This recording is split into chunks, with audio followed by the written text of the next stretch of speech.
The Twisted In by Hugh Walpole and read by Christopher Holton. Mr. Bannister chose his carriage with some care. He was always careful in the train because if you had work to do, it was obviously necessary to have the place to yourself. When people were talking, nothing could be done. It was a dark, windy day in late November. The platform at King's Cross was nearly deserted, and it was all very cold and gloomy. The bookstall stared vacantly across the empty lines, and its books and papers fluttered discontentedly, as though they protested indignantly against their unhappy neglect. A porter pushed a load of luggage vacantly down the platform and ran into Mr. Bannister. He apologized still vacantly and passed on, dreaming. Mr. Bannister chose his carriage, a dirty, unappetizing third class, furnished with 6 highly coloured representations of the Spa Longton, the beach, Hitcherton-on-Sea, the Station Hotel, Tremont, the High Street, Wotton, illustrations that were neither truthful nor entrancing. Mr. Bannister was thin and wore glasses. He had high cheekbones and sandy hair.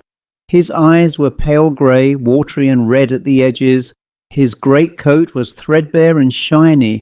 His collar was a little frayed, and his trousers had never been intended to turn up. Mr. Bannister was a journalist. Times were hard just then, and to be strictly truthful, his meals had of late been desperately uncertain. On Monday there had been breakfast, on Tuesday lunch, on Wednesday an excellent supper, owing to the happy discovery of a new friend. But today there had as yet been nothing. He sat in the corner of his carriage and thought of sausages. During a year and a half he had worked on the Daily Post, and pay had been, on the whole, regular. He was a bachelor, and claims on his purse were few, so things had gone well with him. But the Daily Post had found the world a cold and unfeeling place, and had passed silently away, leaving very few to regret its departure. Mr. Bannister missed it very sincerely, and he discovered how hard life could be.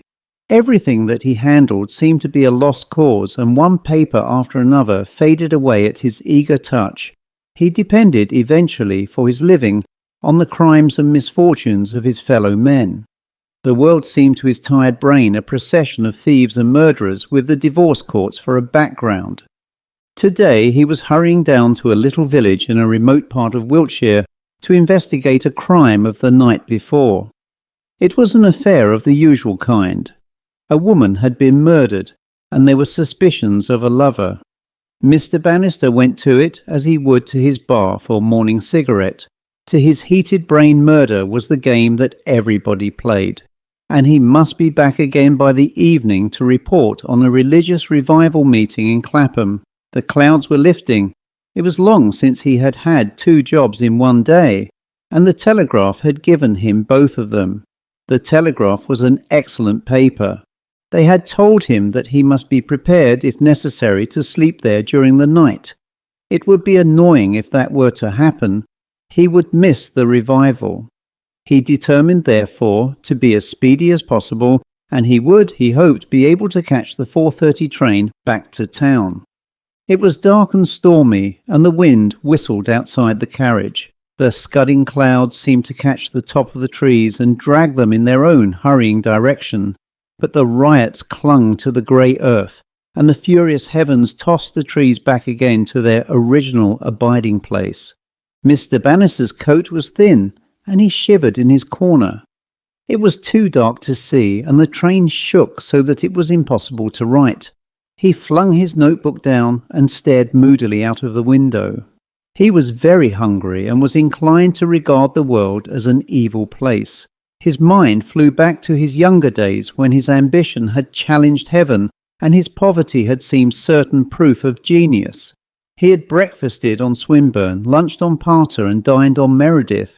Now his library had been sold to pay his debts, and his debts were still unpaid. He was very hungry. At a small wayside station there came an old woman, a very massive old woman with a bright print skirt of blue and an immense bosom.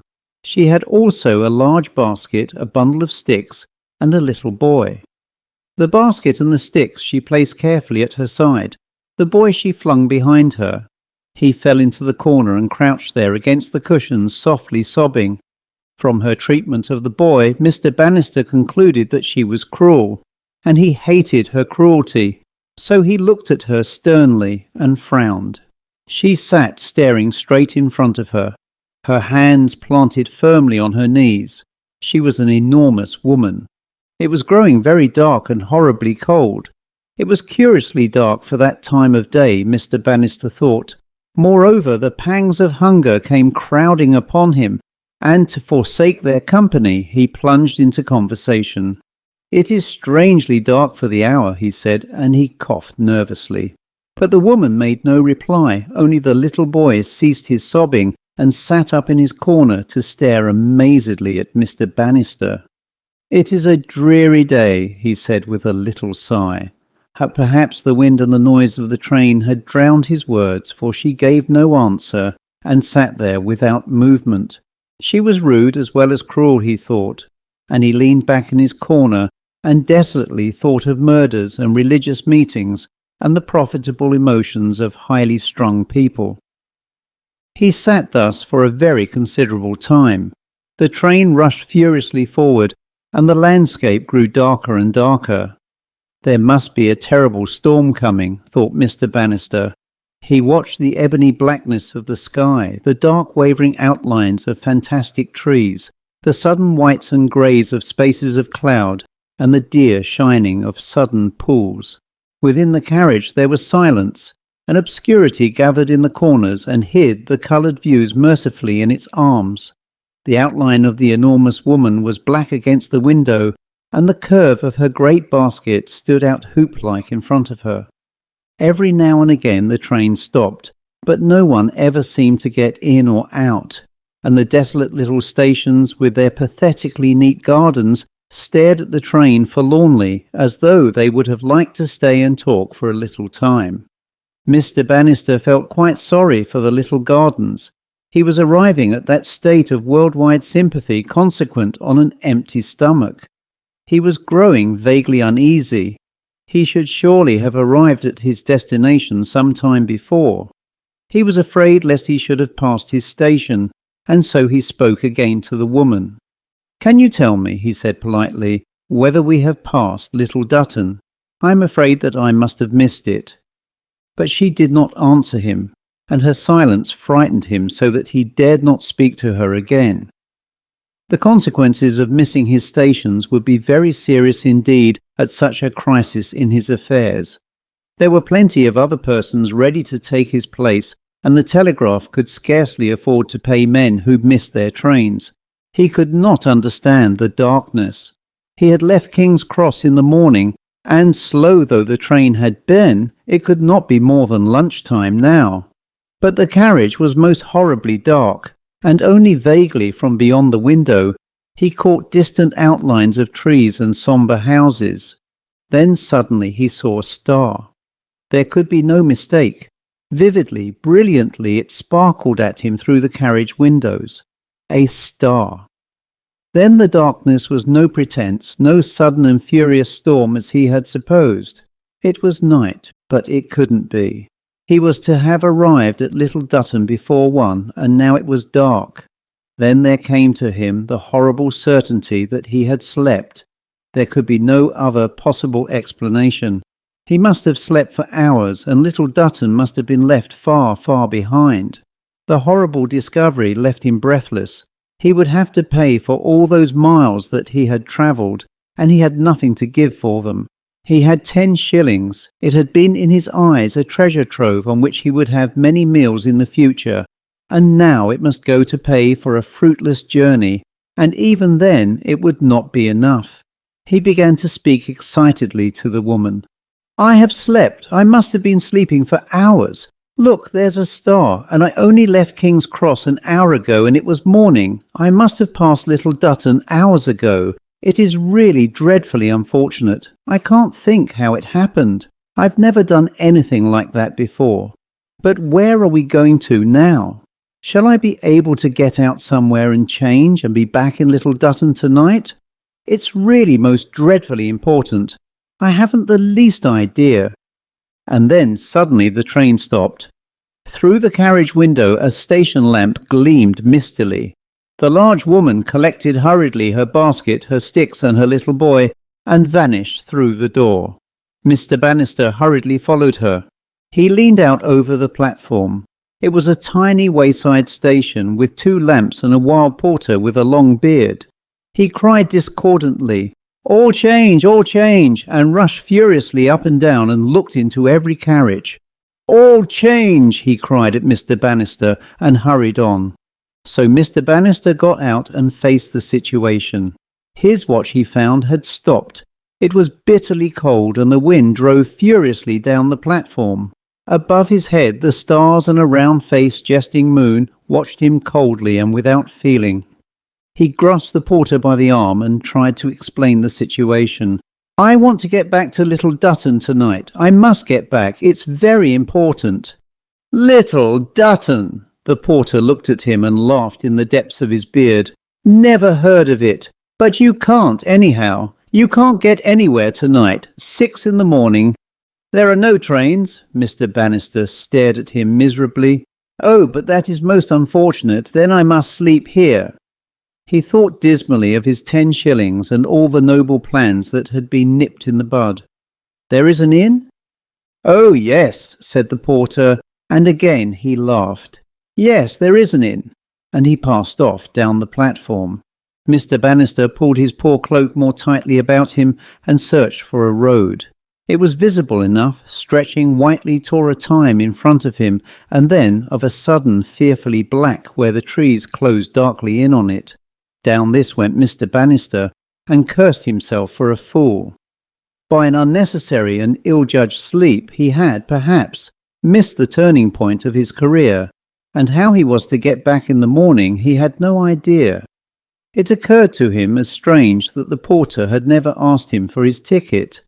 It was indeed a most fortunate chance, and at the thought of it his spirits went up a great many degrees, and he felt a little warmer.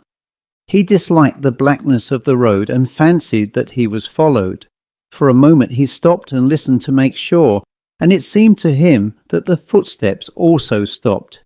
Then suddenly there flashed across the road in the moonlight a rabbit.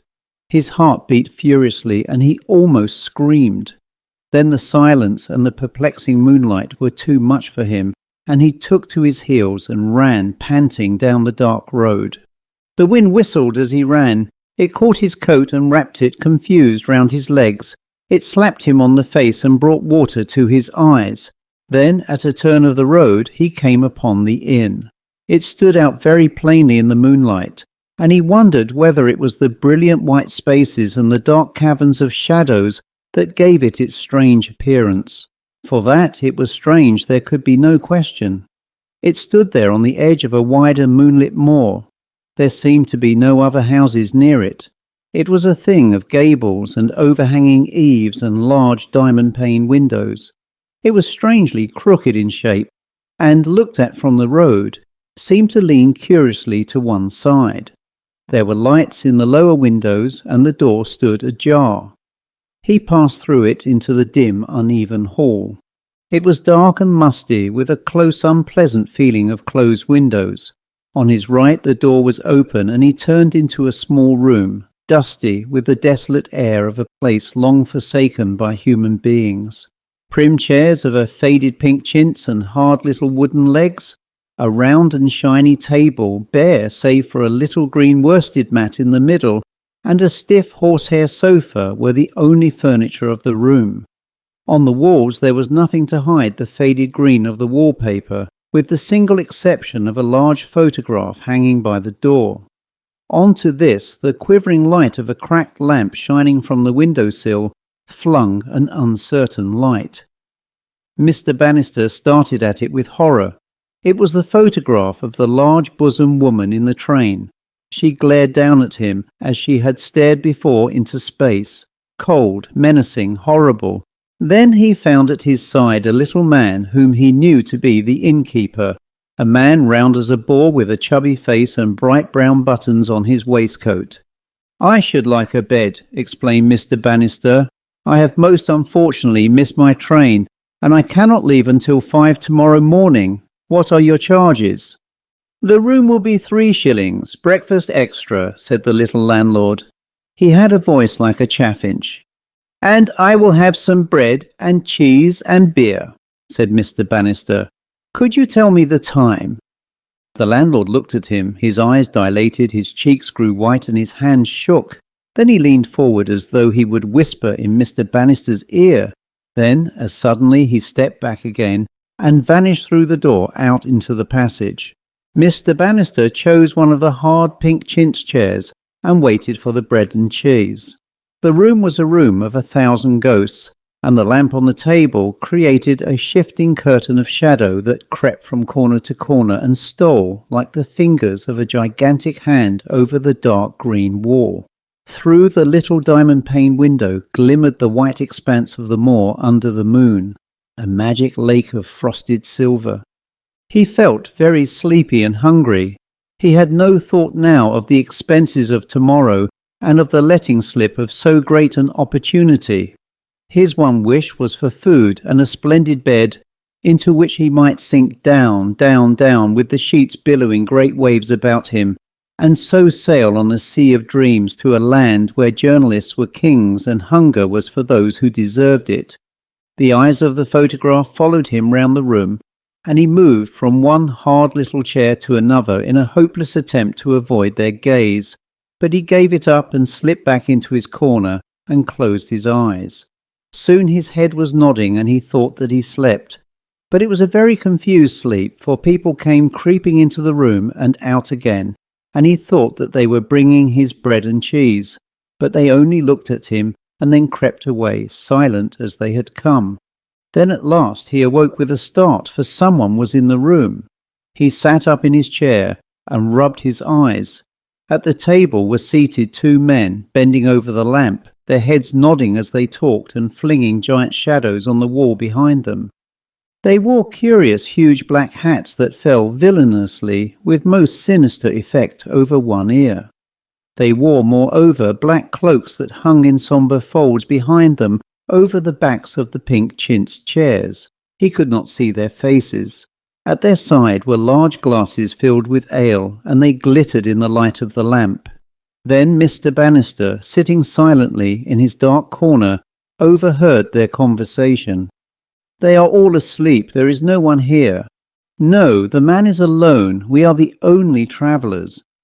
"The box is under the bed. You know your directions. I will be waiting for you at the bottom of the passage. 1 blow will be sufficient. When I strike hard." These muttered sentences struck terror into Mr. Bannister's heart.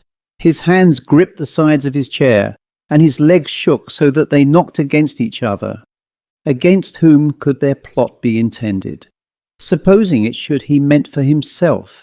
At the thought he nearly screamed aloud. But it could not be for him.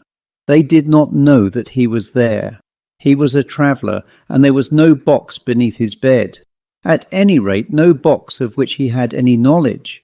The woman looked down at him from the wall, and he shuddered. She was in it, you might be sure. The men were silent, but their great hats still nodded against the wall. He had seen a play once at the Kensington, and the villain had worn a hat like that. He had been a horrible man, that villain, and Mr. Bannister had hissed from the upper circle. Then it came to him in a flash that it must be the landlord of whom they had been speaking. He had wanted to speak to him before, and he had been horribly afraid. It was the little rosy-cheeked landlord with a voice like a canary whom these men were plotting to murder. The men were no longer silent, for one of them was snoring. His head had sunk down onto the table, and his arms sprawled in front of him. The other also was asleep. Only his head was flung back and his hands were clenched, and even now his face was hidden under the shadow of his hat. Mr. Bannister thought it strange that such villains should fall asleep so speedily, but now was the moment for escape. He would go and warn the landlord. He rose trembling from his chair and crept softly round the table, his eyes fixed on the sleepers. One of them moved, and Mr. Bannister stood transfixed with terror, his hands clasping the edge of the table, his breath coming in short gasps, his eyes round as saucers, but nothing followed. They were, both of them, sound asleep, and he turned to the door. The handle creaked in his grasp, and he thought that this must certainly waken them, but there was still no movement, and he escaped. The passage was as dark as the grave.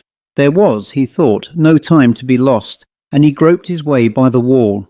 The passage was heavy with the smell of decaying things. Mr. Bannister thought of cabbage and a damp church in winter-time. He knew that he must hasten, but progress was very slow, and the passage seemed to have no end. He had a confused feeling that people were on all sides of him, and he imagined white faces in the dark and the soft steps of hidden pursuers. He could not understand why the passage was so long. The inn had not seemed a very large place, but this was interminable. The air grew thicker and thicker around him, and he wondered whether he was descending into the heart of the earth. The thought of a living grave terrified him, and he leaned against the damp wall, his poor coat flapping against his trembling knees, and his hands stretched in front of his face, as though to guard it from unseen horrors into which he might at any moment plunge. Then, with a sigh of relief, he saw light ahead, and to his surprise found himself back in the little entrance hall through which he had passed on his first arrival. But had he? As he glanced around him, it seemed strangely familiar, and yet he had thought that he had come straight from the door into the narrow passage. On his right he saw an ancient and trembling staircase that vanished into a higher floor. It was perhaps up this that the landlord had gone. At any rate, he must warn him, and then he would escape out of this place as soon as might be. The stairs led him on to a dim passage, and he could not see the end of it, but opposite to him there was a door. There might be other doors to right and left, but he could not face the darkness that stretched on either side, and so he turned the handle and entered the room. It was an enormous bedroom, and through the open window streamed the light of the moon. There was very little furniture in the room. A large oak cupboard stood to the right of the window, and in the centre there was an enormous bed, an ancient four-poster with faded red curtains and little wooden lions carved on the posts. From one of these posts a body was hanging. At the sight of it his throat became horribly dry, his eyes burnt in his head like fire. Suddenly frozen into stone, he stood there, choking with horror. It was the body of a little man, and it hung with its limbs swaying a little from side to side. The head lolled forward and was strangely grey in the light of the moon. It was the little landlord with a voice like a chaffinch. Mr. Bannister could see his brown buttons shining with the swaying of the body. "I am too late! Oh dear, I am too late!" he cried, and then he turned to flee. But as he turned with the handle of the door in his grasp, he heard steps on the stair. Someone was coming stealthily with muffled feet. "Stockings!" thought Mr. Bannister. He turned back into the room. He knew that the steps would not pass the door. He looked at the moon, and then he looked at the body swaying in front of him, and then he looked at the oak cupboard. "They will find me here," he thought. "They will think that I have done that." He rushed wildly to the window, but there was no escape there. There was a hideous drop that he dared not face. Then he saw the cupboard, and he flew into it, closing the door behind him. It seemed to be full of spiders' webs. They clung about his face and his hands and were thick about his hair. But he knelt there with his back against the wall, watching for the door to open. It opened slowly, and into the light of the moon they stepped softly, their dark cloaks trailing behind them, and the shadow of their black hats hiding their faces. "I knew who it would be," thought Mr. Bannister. He sank down in a heap on the floor of the cupboard, and his teeth chattered in his head. He knew that there was no escape. They did not seem to notice the body that swayed to and fro from the bedpost. They stepped slowly across the room, flung back the door of the cupboard, and dragged out Mr. Bannister. He fell in a heap at their feet. "I didn't do it," he cried. "I didn't, really, you know I didn't. I never saw him before tonight. I had only asked him for a bed and some bread and cheese. I have come from London. I have missed my train. I was going to Little Dutton." They dragged him across the floor, one on each side of him, and in a moment the room seemed to be full of people. They poured in through the door and stood in an excited crowd round him, and they all talked at the same time. They wore, for the most part, large white cotton nightcaps, and many of them held little brass candlesticks with little candles burning brightly. The flames guttered a little in the breeze from the open window. "I told you so. I knew he'd done it. He must die at once, in the middle of the night too." But he could only cry helplessly. "I didn't do it, I tell you. I was going to Little Dutton, and night came on so quickly." But he couldn't get any further because he couldn't remember what came next. And then the door opened and the crowd made way respectfully. It was the woman of the train. She came toward him, smiling grimly, and he knew that his doom was sealed. "You tell them," he cried, crawling toward her.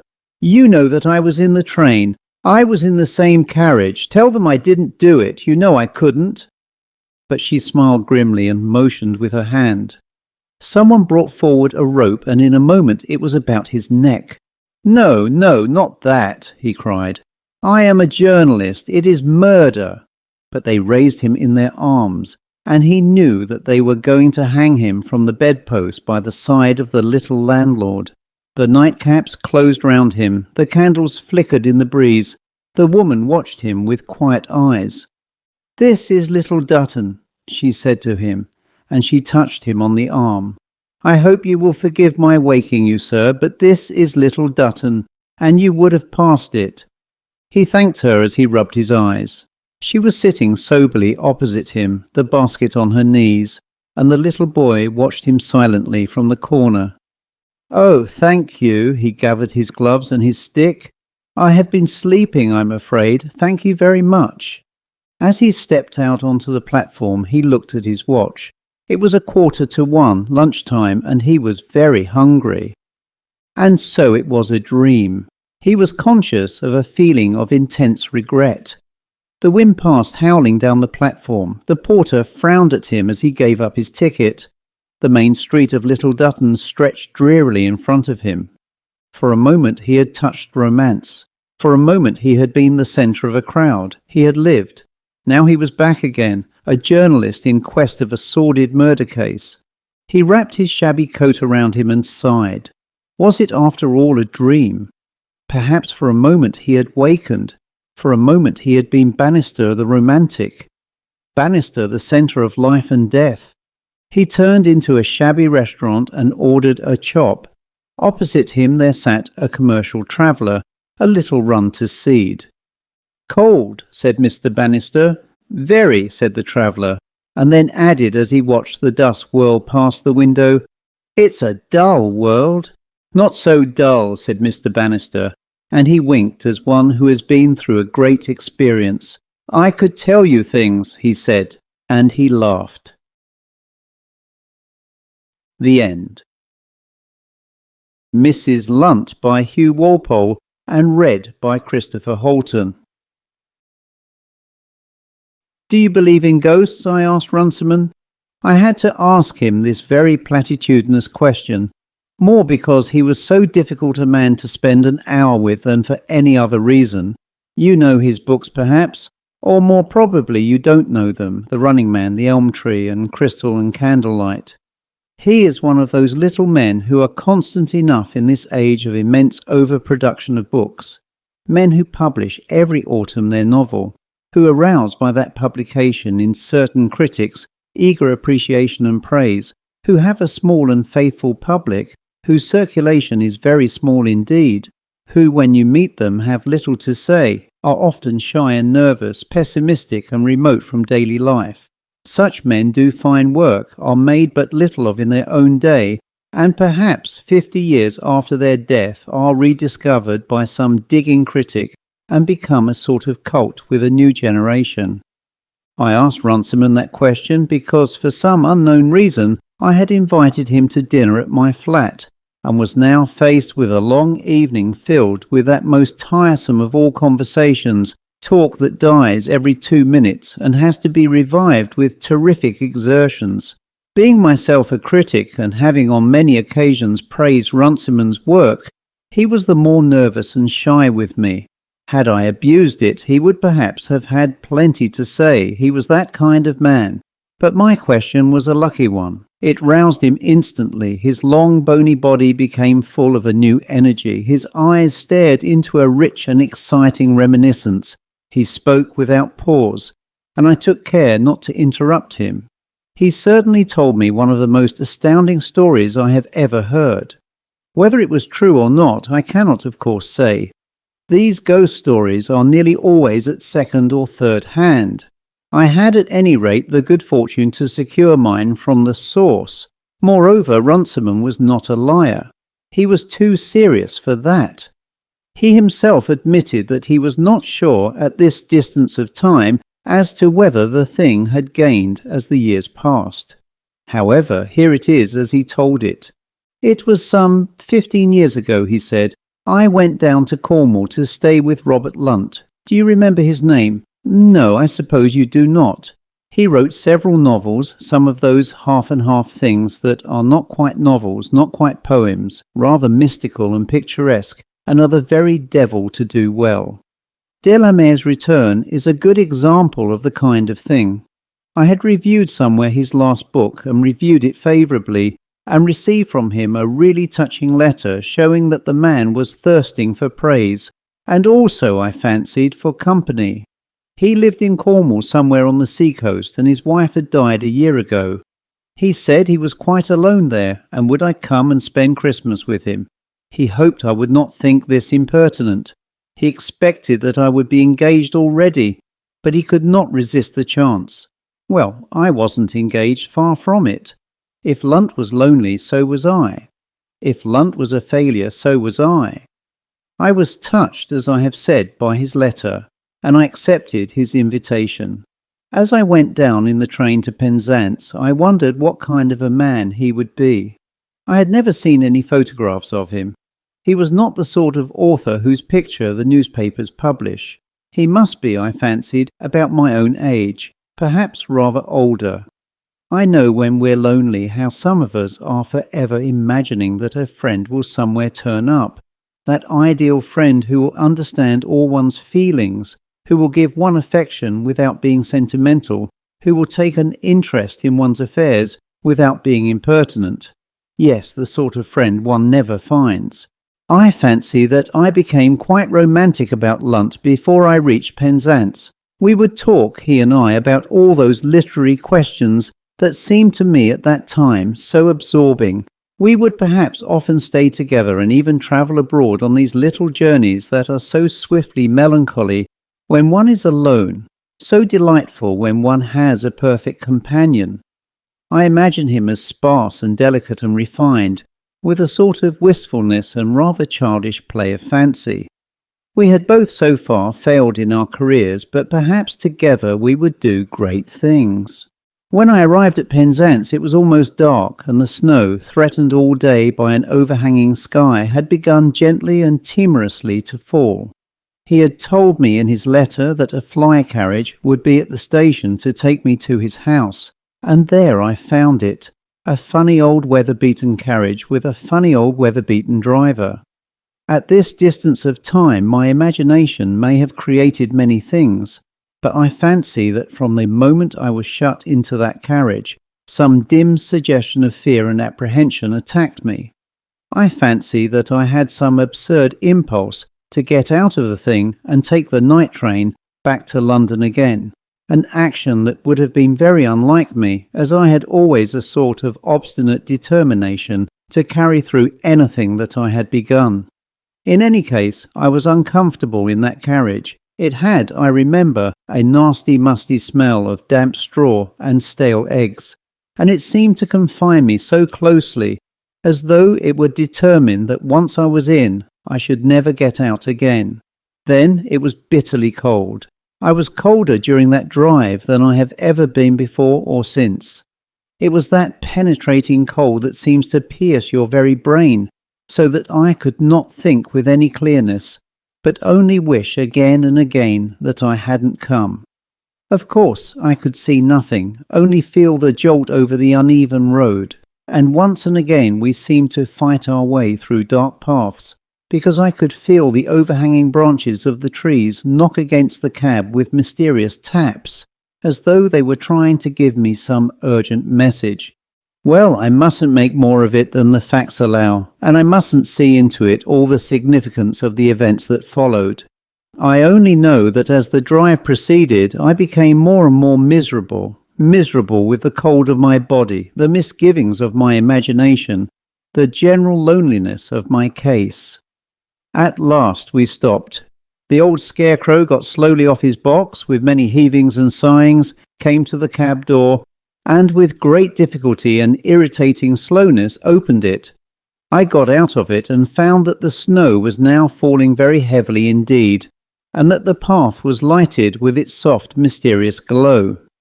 Before me was a humped and ungainly shadow, the house that was to receive me. I could make nothing of it in that darkness, but only stood there shivering while the old man pulled at the doorbell with a sort of frantic energy, as though he were anxious to be rid of the whole job as quickly as possible and return to his own place. At last, after what seemed an endless time, the door opened, and an old man, who might have been own brother to the driver, poked out his head. The two old men talked together, and at last my bag was shouldered, and I was permitted to come in out of the piercing cold. Now this, I know, is not imagination. I have never at any period of my life hated at first sight so vigorously any dwelling place into which I have ever entered as I did that house. There was nothing especially disagreeable about my first vision of the hall. It was a large dark place, lit by two dim lamps, cold and cheerless. But I got no particular impression of it because at once I was conducted out of it, led along a passage, and then introduced into a room which was, I saw, as warm and comfortable as the hall had been dark and dismal. I was, in fact, so eagerly pleased at the large and leaping fire that I moved towards it at once, not noting at the first moment the presence of my host. And when I did see him, I could not believe that it was he. I have told you the kind of man that I had expected, but instead of the sparse, sensitive artist, I found facing me a large burly man, over 6 foot, I should fancy, as broad-shouldered as he was tall, giving evidence of great muscular strength, the lower part of his face hidden by a black pointed beard. But if I was astonished at the sight of him, I was doubly amazed when he spoke. His voice was thin and piping, like that of some old woman, and the little nervous gestures that he made with his hands were even more feminine than his voice. But I had to allow, perhaps, for excitement, for excited he was. He came up to me, took my hand in both of his, and held it as though he would never let it go. In the evening he apologized for this.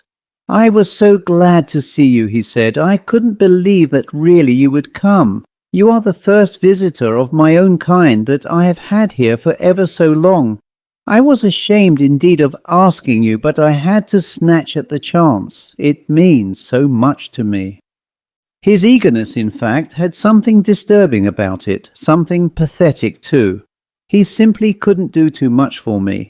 He led me through funny crumbling old passages, the boards creaking under us at every step, up some dark stairs, the walls hung, so far as I could see in the dim light, with faded yellow photographs of places, and showed me into my room with a deprecating, agitated gesture, as though he expected me at the first sight of it to turn and run.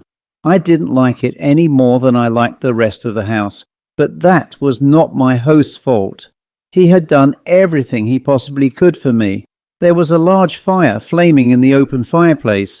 There was a hot bottle, as he explained to me, in the big 4-poster bed, and the old man who had opened the door to me was already taking my clothes out of my bag and putting them away. Lunt's nervousness was almost sentimental. He put both his hands on my shoulders and said, looking at me pleadingly, "If you only knew what it is for me to have you here, the talks we'll have. Well, well, I must leave you. You'll come down and join me, won't you, as soon as you can?" It was then, when I was left alone in my room, that I had my second impulse to flee. 4 candles in tall old silver candlesticks were burning brightly, and these, with the blazing fire, gave plenty of light, and yet the room was in some way dim, as though a faint smoke pervaded it, and I remember that I went to one of the old lattice windows and threw it open for a moment, as though I felt stifled. 2 things quickly made me close it. One was the intense cold, which with a fluttering scamper of snow blew into the room. The other was the quite deafening roar of the sea, which seemed to fling itself at my very face as though it wanted to knock me down. I quickly shut the window, turned round and saw an old woman standing just inside the door. Now every story of this kind depends for its interest on its verisimilitude. Of course, to make my tale convincing, I should be able to prove to you that I saw that old woman, but I can't. I can only urge upon you my rather dreary reputation of probity. You know that I'm a teetotaler, and always have been, and most important evidence of all, I was not expecting to see an old woman, and yet I hadn't the least doubt in the world but that it was an old woman I saw.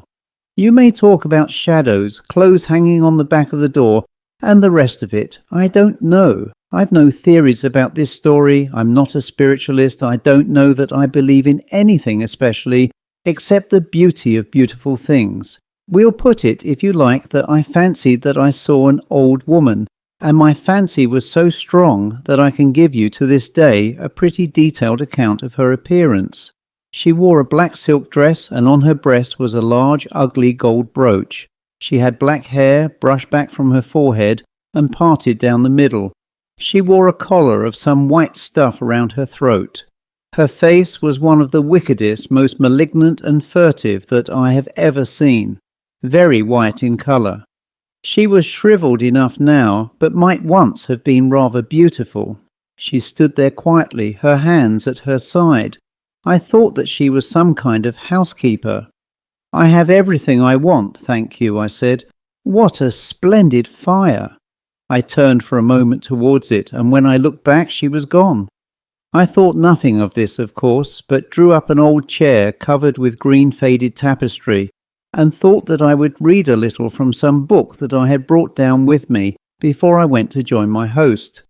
The fact was that I was not very intent upon joining him before I must. I didn't like him. I had already made up my mind that I would find some excuse to return to London as soon as possible. I can't tell you why I didn't like him, except that I was myself very reserved and had, like many Englishmen, a great distrust of demonstrations, especially from another man. I hadn't cared for the way in which he had put his hands on my shoulders, and I felt perhaps that I wouldn't be able to live up to all his eager excitement about me. I sat in my chair and took up my book, but I had not been reading for more than 2 minutes before I was conscious of a most unpleasant smell.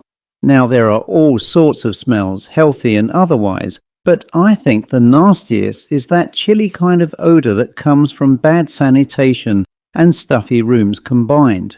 You meet it sometimes at little country inns and decrepit town lodgings.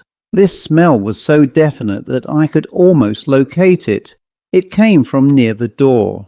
I got up, approached the door, and at once it was as though I were drawing near to somebody who, if you'll forgive the impoliteness, was not accustomed to taking too many baths. I drew back just as I might had an actual person been there. Then, quite suddenly, the smell was gone, the room was fresh, and I saw, to my surprise, that one of the windows had opened and that snow was again blowing in. I closed it and went downstairs. The evening that followed was odd enough. My host was not in himself an unlikable man. He did his very utmost to please me. He had a fine culture and a wide knowledge of books and things. He became quite cheerful as the evening went on, gave me a good dinner in a funny little dining room hung with some admirable mezzotints. The serving man looked after us, a funny old man with a long white beard like a goat.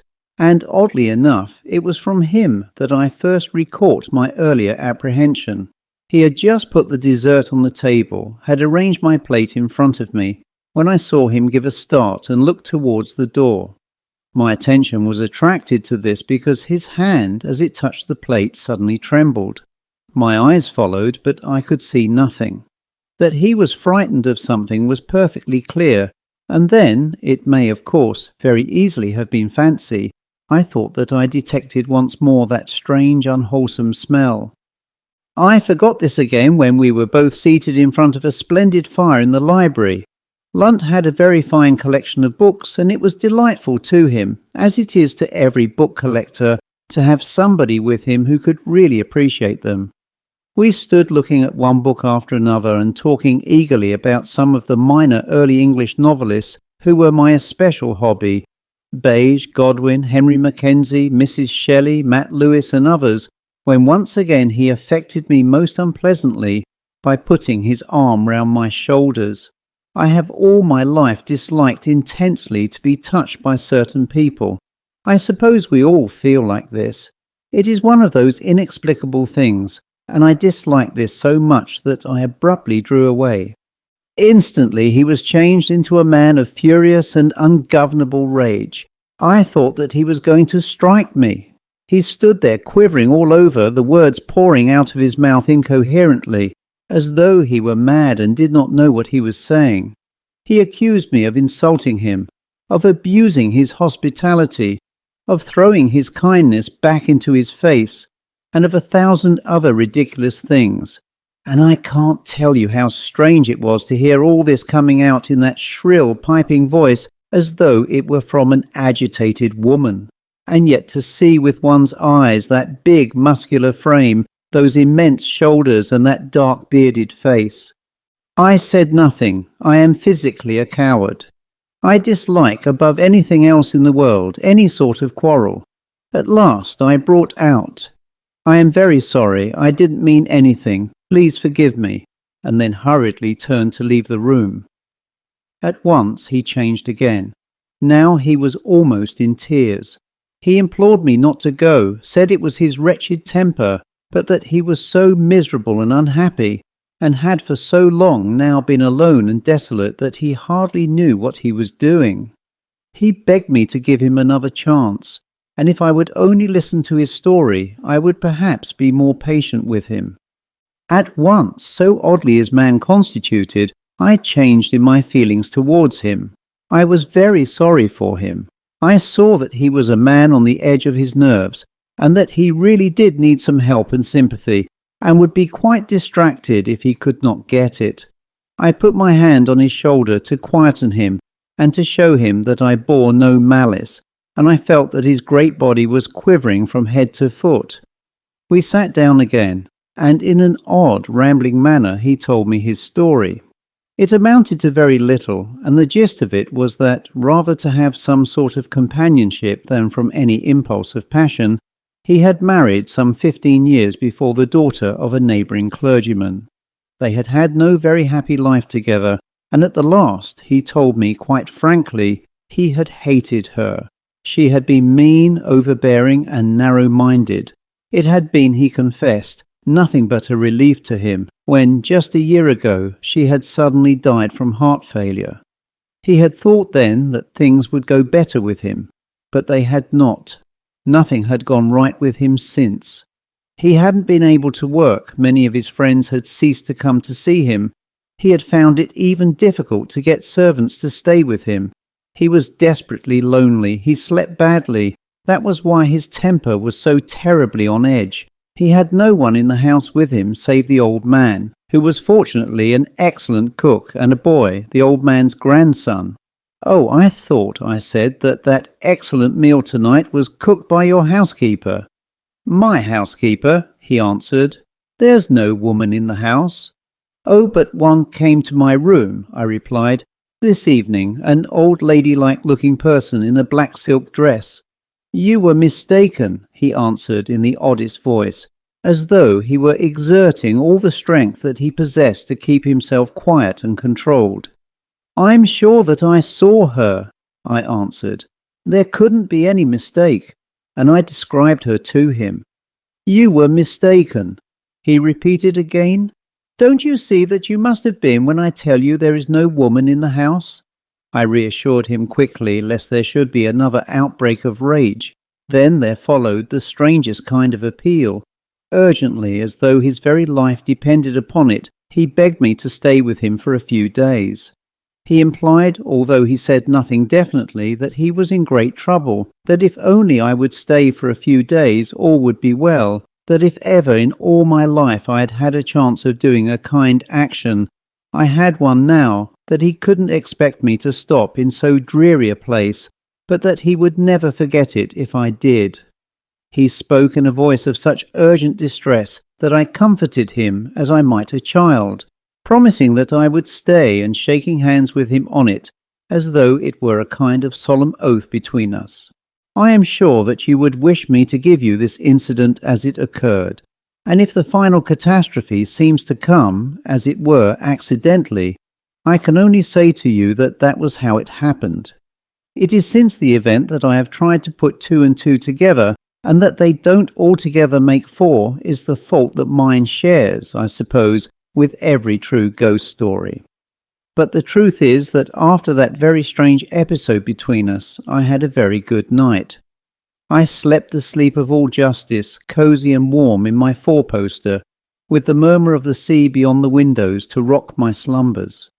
Next morning, too, was bright and cheerful, the sun sparkling down on the snow, and the snow sparkling back to the sun as though they were glad to see one another. I had a very pleasant morning looking at Lunt's books, talking to him and writing one or two letters. I must say that, after all, I liked the man. His appeal to me on the night before had touched me. So few people, you see, had ever appealed to me about anything. His nervousness was there, and the constant sense of apprehension, yet he seemed to be putting the best face on it, doing his utmost to set me at my ease in order to induce me to stay, I suppose, and to give him a little of that company that he so terribly needed. I dare say if I had not been so busy about the books, I would not have been so happy. There was a strange eerie silence about that house, if one ever stopped to listen, and once I remember sitting at the old bureau writing a letter. I raised my head and looked up, and caught Lunt watching as though he wondered whether I had heard or noticed anything. And so I listened too, and it seemed to me as though someone were on the other side of the library door, with their hand raised to knock. A quaint notion with nothing to support it, but I could have sworn that if I had gone to the door and opened it suddenly, someone would have been there. However, I was cheerful enough, and after lunch quite happy. Lunt asked me if I would like a walk, and I said I would, and we started out in the sunshine over the crunching snow towards the sea. I don't remember what we talked of. We seemed to be now quite at our ease with one another. We crossed the fields to a certain point, looked down at the sea, smooth now like silk, and turned back. I remember that I was so cheerful that I seemed suddenly to take a happy view of all my prospects. I began to confide in Lunt, telling him of my little plans, of my hopes for the book that I was then writing, and even began rather timidly to suggest to him that perhaps we should do something together, that what we both needed was a friend of common taste with ourselves.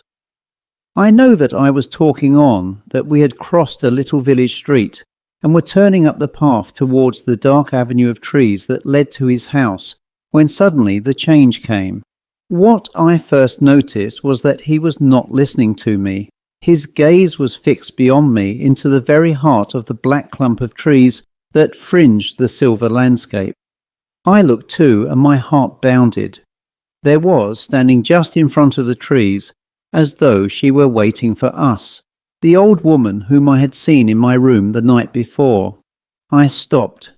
"Why, there she is," I said. "That's the old woman of whom I was speaking, the old woman who came to my room."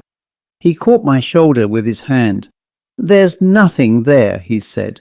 "Don't you see that that's shadow? What's the matter with you?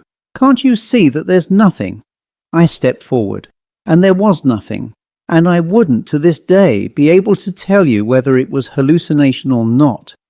I can only say that from that moment the afternoon appeared to become dark, As we entered into the avenue of trees, silently and hurrying as though someone were behind us, the dusk seemed to have fallen so that I could scarcely see my way.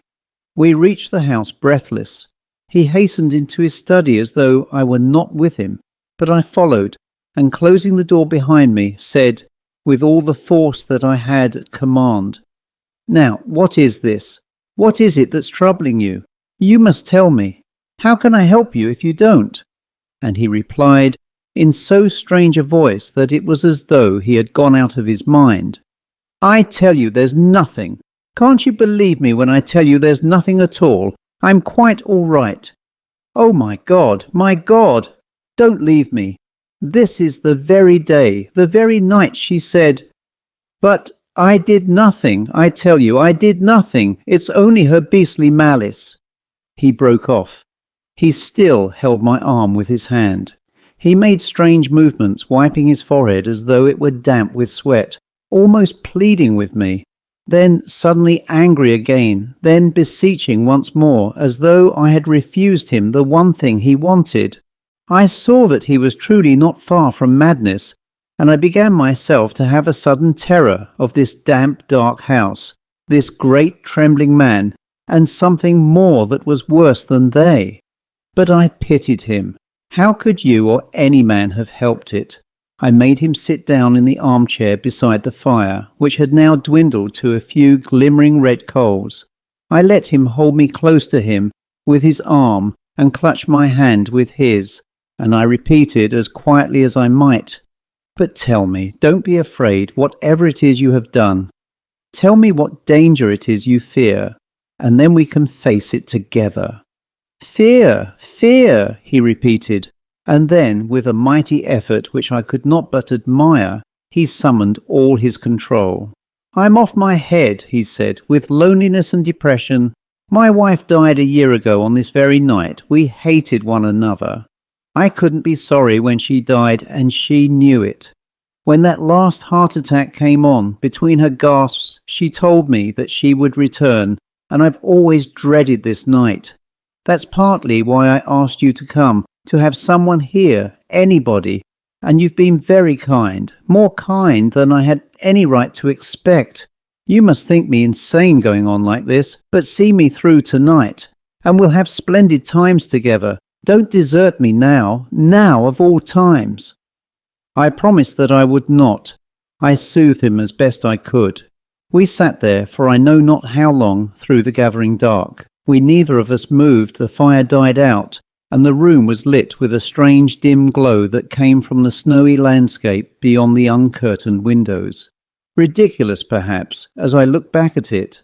We sat there, I in a chair close to his, hand in hand, like a couple of lovers, but, in real truth, two men terrified, fearful of what was coming, and unable to do anything to meet it.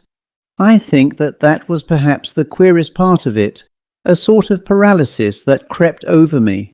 What would you or anyone else have done? Summoned the old man, gone down to the village inn, fetched the local doctor? I could do nothing but see the snowshine move like trembling water about the furniture, and hear, through the urgent silence, the faint hoot of an owl from the trees in the wood. Oddly enough, I can remember nothing, try as I may, between that strange vigil and the moment when I myself, wakened out of a brief sleep, sat up in bed to see Lunt standing inside my room, holding a candle. He was wearing a nightshirt and looked huge in the candlelight, his black beard falling intensely dark on the white stuff of his shirt. He came very quietly towards my bed, the candle throwing flickering shadows about the room. When he spoke, it was in a voice low and subdued, almost a whisper. "Would you come?" he asked.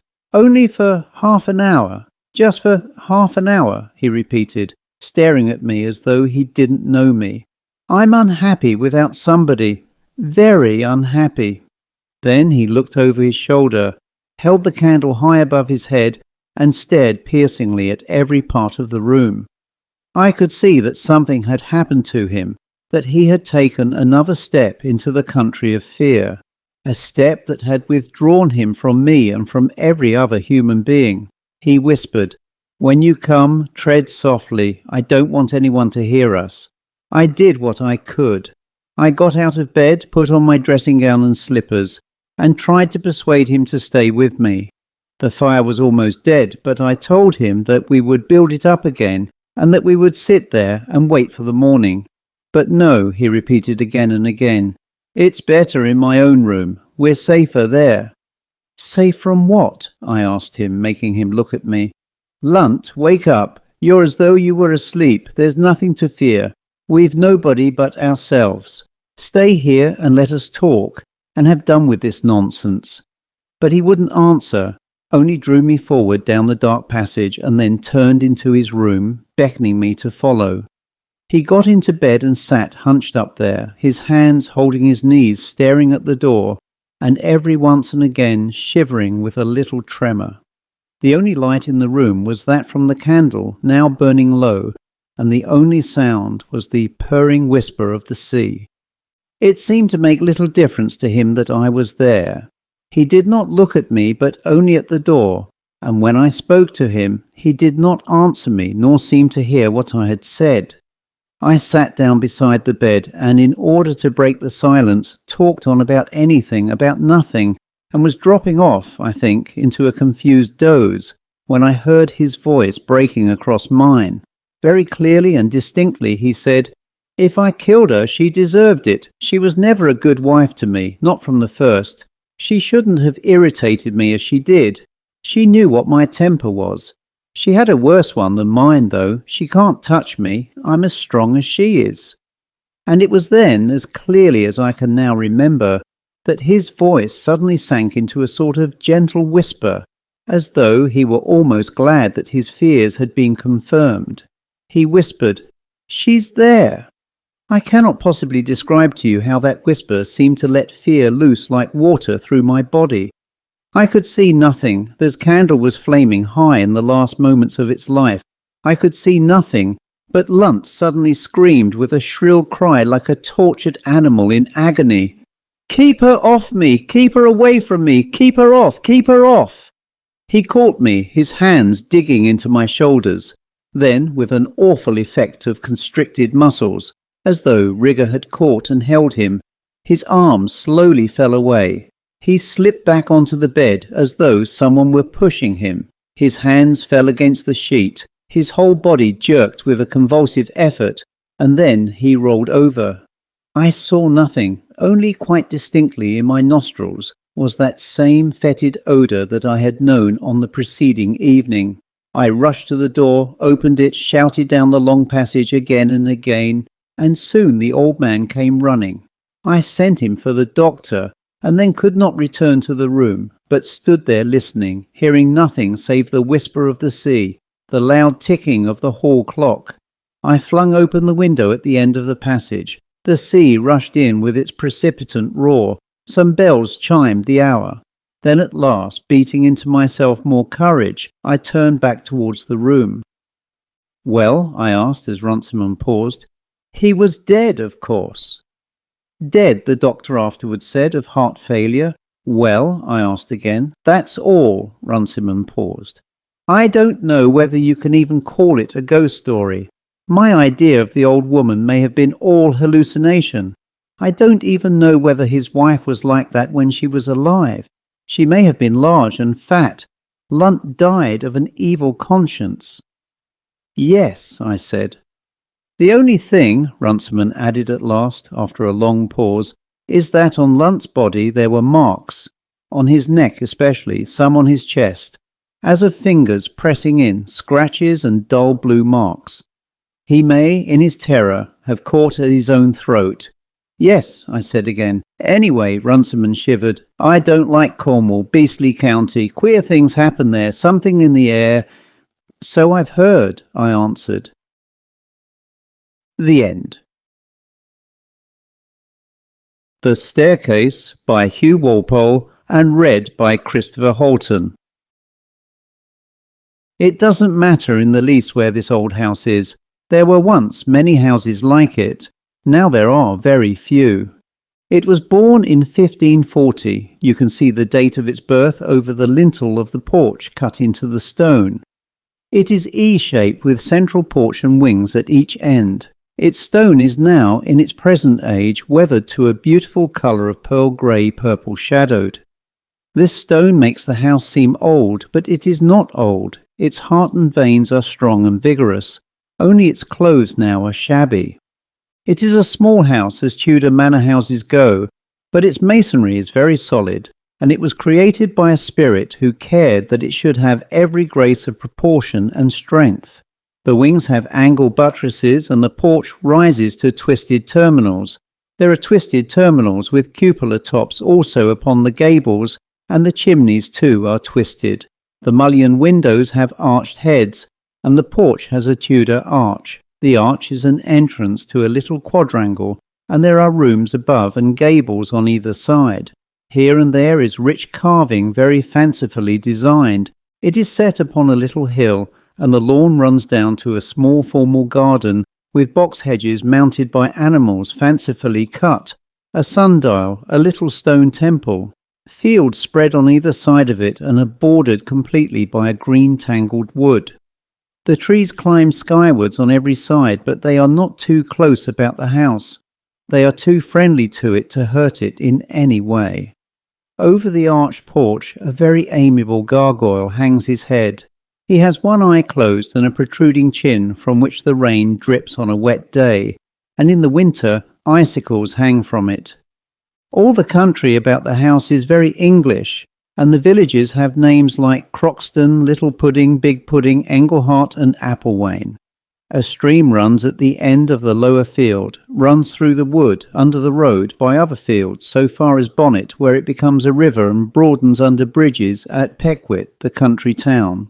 The house is called Candle Place and is very proud of its name. Its history for the last 100 years has been very private and personal. No one save myself and the house knows the real crises of its history, just as no one knows the real crisis of your history save yourself. You have doubtless been often surprised that neighbours think that such and such events have been the dramatic changing moments in your life, as when you lost your wife or your money or had scarlet fever, when in reality it was the blowing of a window curtain, the buying of a ship in silver, or the cry of a child on the stair. So it has been with this house, which has had its heart wrung by the breaking of a bough in the wind, a spark flying from the chimney, or a mouse scratching in the wainscot. From its birth it has had its own pride, its own reserve, its own consequence. Everything that has happened in it, every person who has come to it or gone from it, every song that has been sung in it, every oath sworn in it, every shout, every cry, every prayer, every yawn has found a place in its history. Its heart has been always kindly, hospitable, generous. It has had as many intentions as we have all had towards noble ends and fine charities. But life is not so easy as that. Its first days were full of light and colour. Of course, it was always a small house. Sir Mortimer Candle, who helped to create it, loved it, and the house gave him its heart. The house knew that he did for it what he could with his means. The house suffered with him when his first wife died of the plague, rejoiced with him when he married again so beautiful a lady, suffered with him once more when the beautiful lady ran away to Spain with a rascal. There is a little room, the priest's room, where Sir Mortimer shut himself in and cried one long summer day his heart away.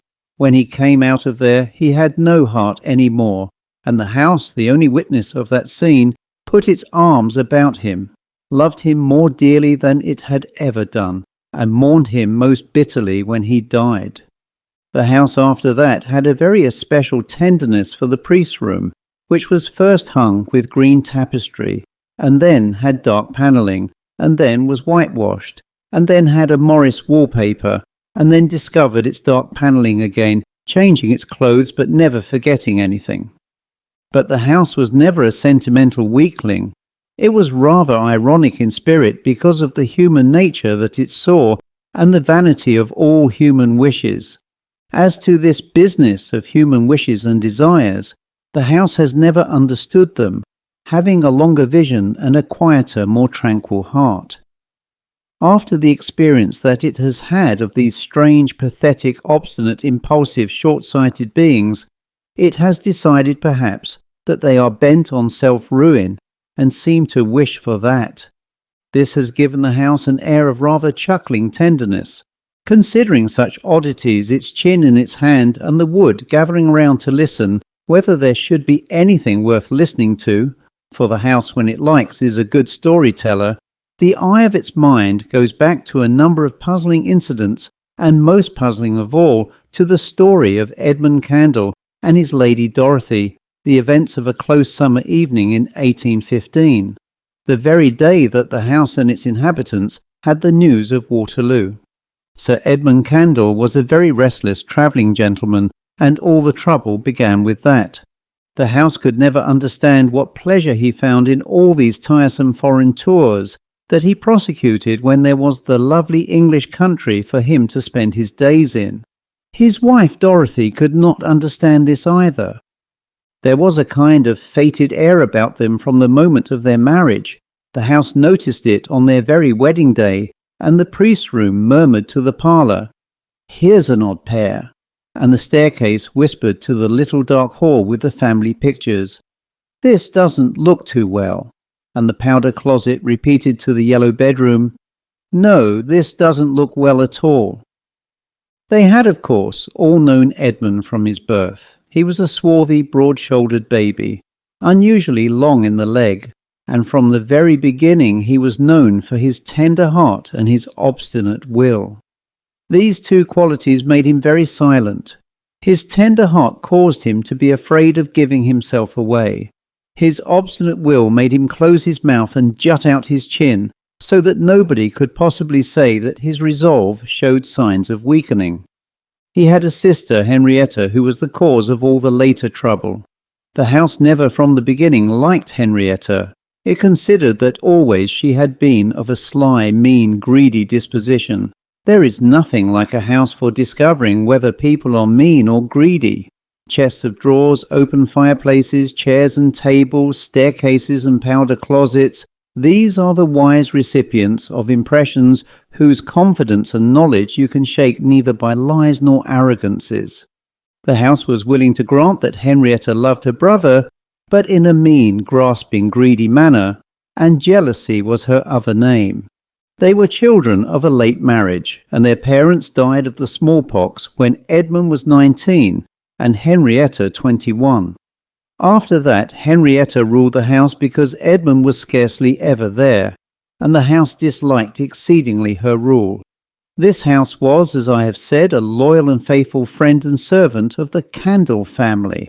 Some houses are always hostile to their owners, having a great unreasoning pride of their own, and considering the persons who inhabit them altogether unworthy of their good fortune. But partly for the sake of Sir Mortimer, who had created and loved it, and partly because it was by nature kindly, and partly because it always hoped for the best, the house had always chosen only the finest traits in the Candle character, and refused to look at any other. But if there is one thing that a house resents, it is to be shabbily and meanly treated. When a carpet is worn, a window rattling in the breeze, a pipe in rebellion, a chair on the wobble, the house does everything towards drawing the attention of its master.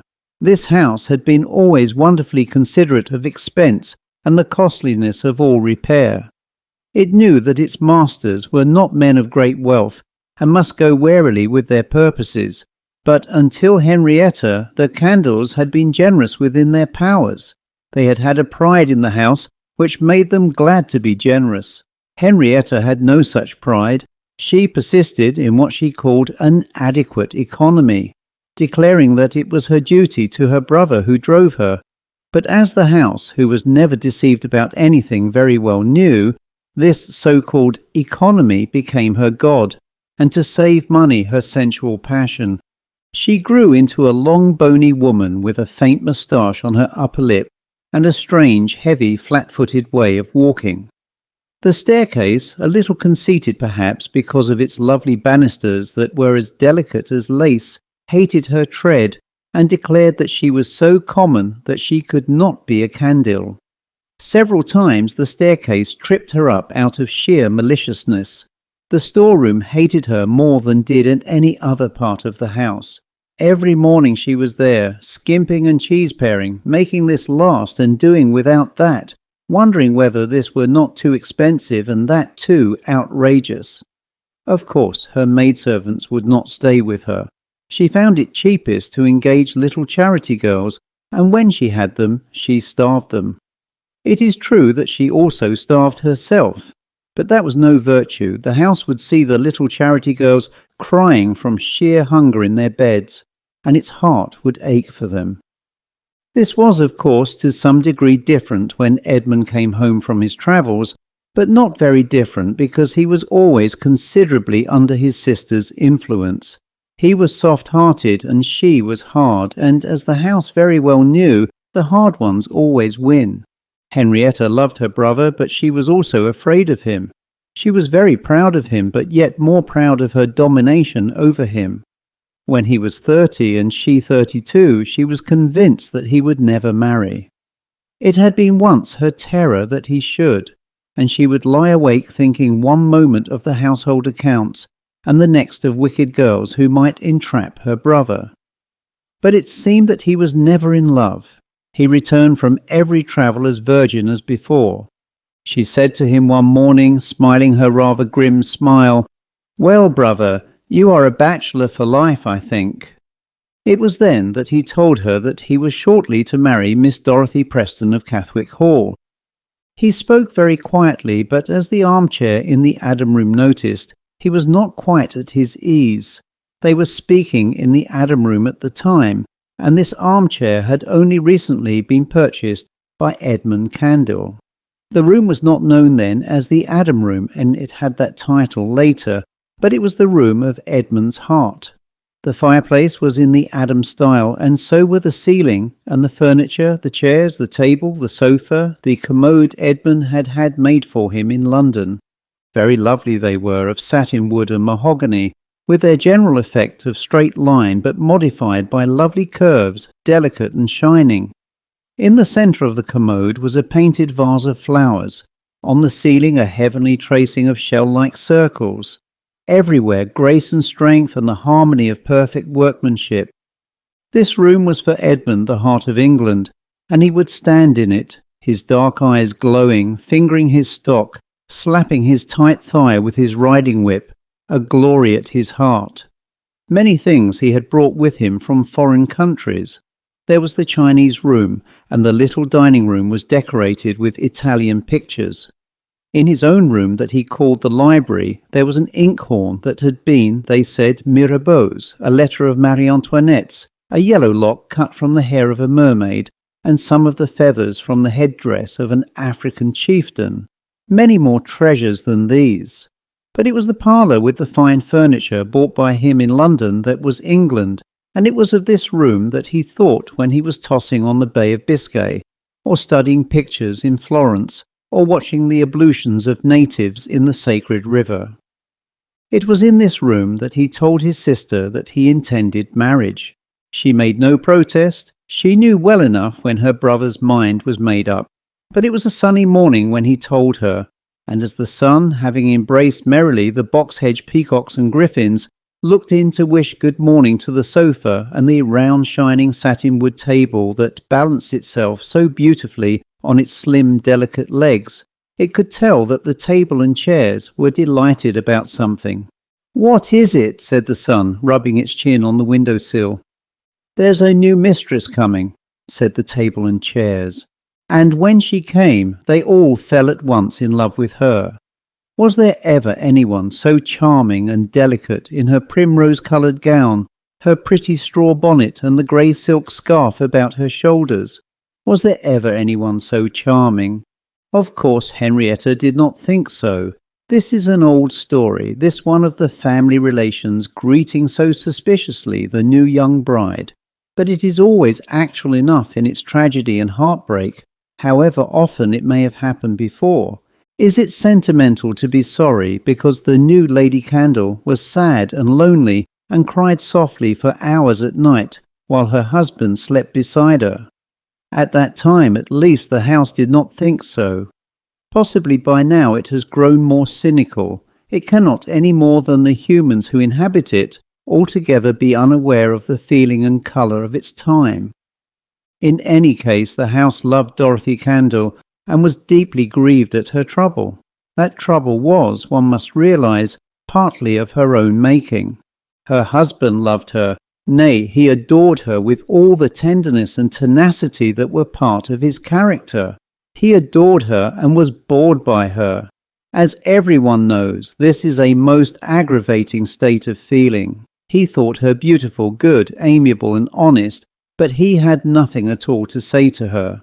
For many a man she would have been exactly fitting, for it was not so much that she was stupid as that she had no education and no experience. He gave her none of these things as he should have done, nor did he realize that this life in the depths of English country, removed from all the enterprise and movement of the town, removed also by the weather from any outside intercourse for weeks at a time, was for someone without any great resources in herself depressing and enervating. And then she was frightened of him. How well the house understood this! It too was at times afraid of him, of his silences, his obstinacy and easy capacity of semi-liveliness, a sensitiveness that his reticence forbade him to express. How often in the months that followed the marriage did the house long to advise her as to her treatment of him? The sofa in the parlour was especially wise in such cases. Long before it had been covered with its gay cherry-coloured silk, it had been famous among friends and neighbours for its delicacy in human tactics. There came a morning when Lady Candle sat on a corner of it. Her lovely little hand, she was delicate, slim, fragile, her body had the consistency of eggshell china, clenching the shining wood of its strong arm for support, and a word from her would have put everything right. The sofa could feel the throbbing of her heart, and looking across to the thick, stiff, obstinate body of her husband, longed to throw her into his arms. But she could not say the word, and the mischance moment became history for both of them. Had they not loved so truly, it might have been easier for them. As it was, shyness and obstinacy built the barrier. And of course, Henrietta assisted. How grimly was she pleased as she sat in her ugly old russet gown, pretending to read Lord Clarendon's history, for she made a great pretence of improving her mind, but in reality listening to the unhappy silences between them and watching for the occasion when a word from her to her brother would skilfully widen the breach. For she hated poor Dorothy. She must in any case have done so out of jealousy and disappointment. But Dorothy was also precisely the example in woman whom she most despised. A weak, feckless, helpless thing whose pretty looks were an insult. Then Dorothy felt her peril and rose to meet it. The house may have whispered in her ear. Yes, she rose to meet it, but as life only too emphatically teaches us, it is no good crying for the moon, and it is no good, however urgent we may be, begging for qualities that we have not got. She had a terrible habit of being affectionate at the wrong time. A kind of fate pursued her in this.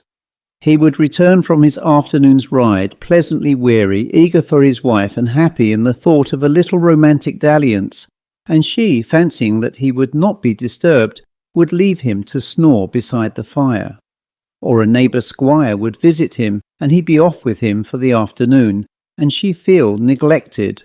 Or he would be absorbed in a newsletter with a lively account of French affairs, and she choose that moment to sit on his knee and tug his hair. Dorothy was in truth one of those unfortunate persons, and they are among the most unfortunate in the world, who are insensitive to the moods and atmospheres of others. These err not through egotism nor stupidity, but rather through a sort of colour blindness, so that they see their friend red when he is yellow and green when he is blue. Neither Dorothy nor Edmund had any gift of words, so a year and a half after his marriage, Edmund, with an ache in his heart, although he would own this to nobody, went once again to foreign part. The house implored him not to go. He almost heard its protests. On one of his last evenings there, a windy spring evening, he came in from a dark twilight walk, splashed with the mud of the country paths, the sense of the pale hedgerow primroses yet in his eye, the chatter of birds in his ear, and standing in the hall heard the William and Mary clock with the moon and stars, the banisters of the staircase, the curtains of the long hall window whisper to him, "Don't go, don't go, don't go." He stood there and thought, "By Gemini, I'll not leave this." Dorothy came down the stairs to greet him, and, seeing him lost in thought, stole upstairs again. In any case, he had taken his seat in the coach, and his place in the packet boat was got for him by a friend in London. "Don't go," said the portrait of old Uncle Candle. He strode upstairs, and Dorothy was reading Grandison by the fire, and although her heart was beating with love for him, was too timid to say so. So to foreign parts he went again, and, loving her so dearly, wrote letters to her which he tore up without sending lest she should think him foolish, such being the British temperament. How the house suffered then that Dorothy should be left to the harsh economies of Sister Henrietta. Henrietta was not a bad woman, but she was mean, selfish, proud and stupid. She was also jealous. Very quickly and with little show of rebellion, Dorothy submitted to her ways. If true love is in question, absence does indeed make the heart grow fonder, and Dorothy thought of her husband night, morning and night again. She was snubbed, starved, and given a thorough sense of her insufficiencies. It is surprising how completely one human being can convince another of incompetence, ignorance, and silly vanity, if they be often alone together, and one of them a woman. Women are more wholehearted than men in what they do, whether for good or ill, and Henrietta was very wholehearted indeed in this affair. She convinced Dorothy before her husband's return that she was quite unworthy of his love, that he found her dull and unresponsive, that he was deeply disappointed in the issue of his marriage, and that she had deceived him most basely. You may say that she was a poor-spirited little thing, but she was very lonely, half-starved, and her love made her defenceless. The appetite grows with what it feeds on, and Henrietta found that educating Dorothy, as she called it, was a very worthy and soul-satisfying occupation. Dorothy began to be frightened, not only of herself and of Henrietta, but of everything around her, the house, the gardens, the surrounding country. The house did its utmost to reassure her. When she lay awake in her bed at night, the house would hush any noise that might disturb her. The furniture of her room, the hangings above her bed, the old chest of Cromwell's time, the Queen Anne wardrobe, the warming pan, the fire irons that had the heads of grinning dogs, the yellow rug from Turkey, the Italian lamp beside her bed, they all crowded about her to tell her that they loved her. After a while she was conscious of their affection. Her bedroom and the parlour were for her the happiest places in the house, the only places indeed where she was not afraid. She did not know that they were saying anything to her. She had not that kind of perception, but she felt reassured by them, and she would lock herself into her bedroom and sit there for hours thinking of her husband and wondering where he might be. She became so painfully aware of Henrietta that she saw her when she wasn't there. She saw her always just around a corner behind a tree on the other side of the rose garden wall, peering over the sundial, hiding behind the curtain. She became a slave to her, doing all that she was told, going where she was bid. The house considered it a disgusting business. One evening she broke into a flash of rebellion. "Edmund loves me," she cried, her little breast panting, her small hands clenched. "And you hate me. Why do you hate me? I have never done you any harm." Henrietta looked at her severely. "Hate, hate, I have other things to do, and if he loves you, why does he stay so long away?" "Ah, why indeed?" The house echoed the question, the very floors trembling with agitation. The stupid fool! Could he not see the treasure that he had? Did he think that such glories were to be picked up anywhere, any day, for the asking? The fire spat a piece of coal onto the hearthrug in contempt of human blindness. When the time arrived at last for Edmund's return, Dorothy was in a fitting condition of miserable humility. Edmund did not love her. He was bored with her too dreadfully. But indeed, how could he love her? How could anybody love her, poor, incompetent, stupid thing that she was? And yet in her heart she knew that she was not so stupid. Did Edmund love her only a little, she could jump all the barriers and be really rather brilliant, much more brilliant than Henrietta, who was certainly not brilliant at all. It was this terrible shyness that held her back, that and Henrietta's assurance that Edmund did not love her. And indeed he did not seem to. It was but too likely that Henrietta was right. As the time approached for Edmund's return, Henrietta was in a fine bustle, and the house was in one too. The house smiled contemptuously at Henrietta's parsimonious attempts to freshen it up, as though the house could not do that a great deal better than Henrietta ever could. Beeswaxing the floors, rubbing the furniture, shining up the silver, what were these little superficialities compared with the inner spiritual shake that the house gave itself when it wanted to? A sort of glow stole over windows, stairs and hall. A silver shine, a richer colour, crept into the amber curtains, the cherry-coloured sofa. The faces in the portraits smiled. The fire-irons glittered. The mahogany shone again. Edmund had been away too long. The house would not let him go so easily next time. The night before his return, Dorothy did not sleep, but lay there, her eyes burning, her heart thickly beating, determining on the bold, demonstrative person she would be. She would show Henrietta whether he loved her or no.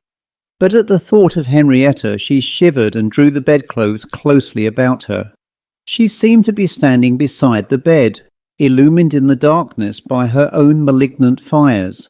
Her yellow skin drawn tightly across the supercilious bones, her hands curving over some fresh mean economy, her ridiculous headdress wagging like a mocking spirit above her small red-rimmed eyes. Yes, if only Henrietta were not there. And the old chest murmured softly, if only Henrietta were not there. The post-chaise came up to the door darkly like a ghost, for it had been snowing all day and the house was wrapped in silence. The animals on the box-tree hedge stood out fantastically against the silver grey of the evening sky, and the snow fell like the scattering feathers of a heavenly geese flock. Edmund stepped into the hall and had Dorothy in his arms.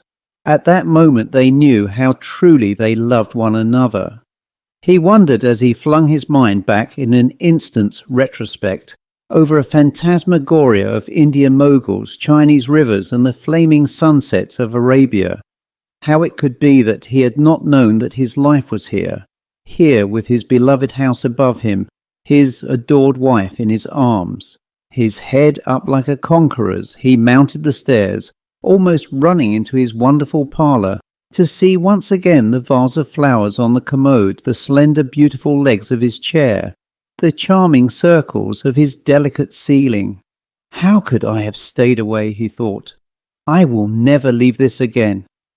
And that night, clasped in one another's arms, they discovered one another again. Shyness fled and heart was open to heart. Nevertheless, there remained Henrietta. Would you believe that one yellow-faced old maid could direct and dominate two normal, healthy creatures? You know that she can, and is doing it somewhere or other at this very moment. And all for their good. No one ever did anything mean to anyone else yet save for their good, and so it will be until the end of this frail planet. She told Edmund that she had been educating Dorothy. He would find her greatly improved. She feared that her worst fault was hardness of heart. Hardness of heart. A sad defect. During those snowy days, Henrietta tried to show her brother that no one in the world truly loved him but herself. She had shown him this before and found the task easy. Now it was more difficult. Dorothy's shyness had been melted by this renewed contact. He could not doubt the evidence of his eyes and the many little unconscious things that spoke for her when she had no idea that they were speaking. Now they rode and walked together, and he explained to her how he was, how that at a time his thoughts would be far, far away in Cairo or Ispahan, and that she must not think that he did not care for her because he was dreaming, and she told him that when he had frightened her she had been stupid. but that now that he frightened her no longer, she would soon be brilliant. So Henrietta's task was difficult. And then in the spring, when the daffodils blew among the long grasses and the white violets were shining in the copse, a chance word of hers showed her the way. She hated Dorothy now because she suspected that Dorothy was planning to be rid of her. The fear that she would be turned out of the house never left her, and so, as fear always does, it drove her to baser things than belonged truly to her nature. She hinted that in Edmund's absence Dorothy had found a neighbouring squire good company, and there had been perhaps another or two men. At that word, every frustrated instinct in Henrietta's body turned in rebellion. She had not spoken before she believed it true. She had this imaginative gift common to lonely persons. She was herself amazed at the effect of her words on Edmund. If she had ever doubted Edmund's love for his wife, and she had not really doubted it, she was certain of the truth at last. Dorothy. Dorothy. His stout body trembled. His eyes were wounded. He turned from his sister as though he were ashamed both of her and of himself. After that there was no peace. It was now that the house wondered most deeply at these strange human beings, the little things that upset them, the odd things that at a moment they would believe. Here, for instance, was their Edmund, whom they so truly admired, loving his Dorothy and entirely trusting her. Now, at a moment's word from a sour-faced virgin, there is a fire of torment in his heart. He looks on every male with an eager, restless suspicion. While attempting to appear natural, he watches Dorothy at every corner and counters in his mind her lightest word. "Why," said the Italian lamp, which from its nationality knew everything about jealousy, to the Cromwellian chest, "I have never known so foolish a suspicion." To which the Cromwellian chest replied in its best roundhead manner, "Woman, the devil's bait, always has been, always will be." He attacked his sister again and again. With whom has she been? Has she ever stayed from the house a night? What friends has she made?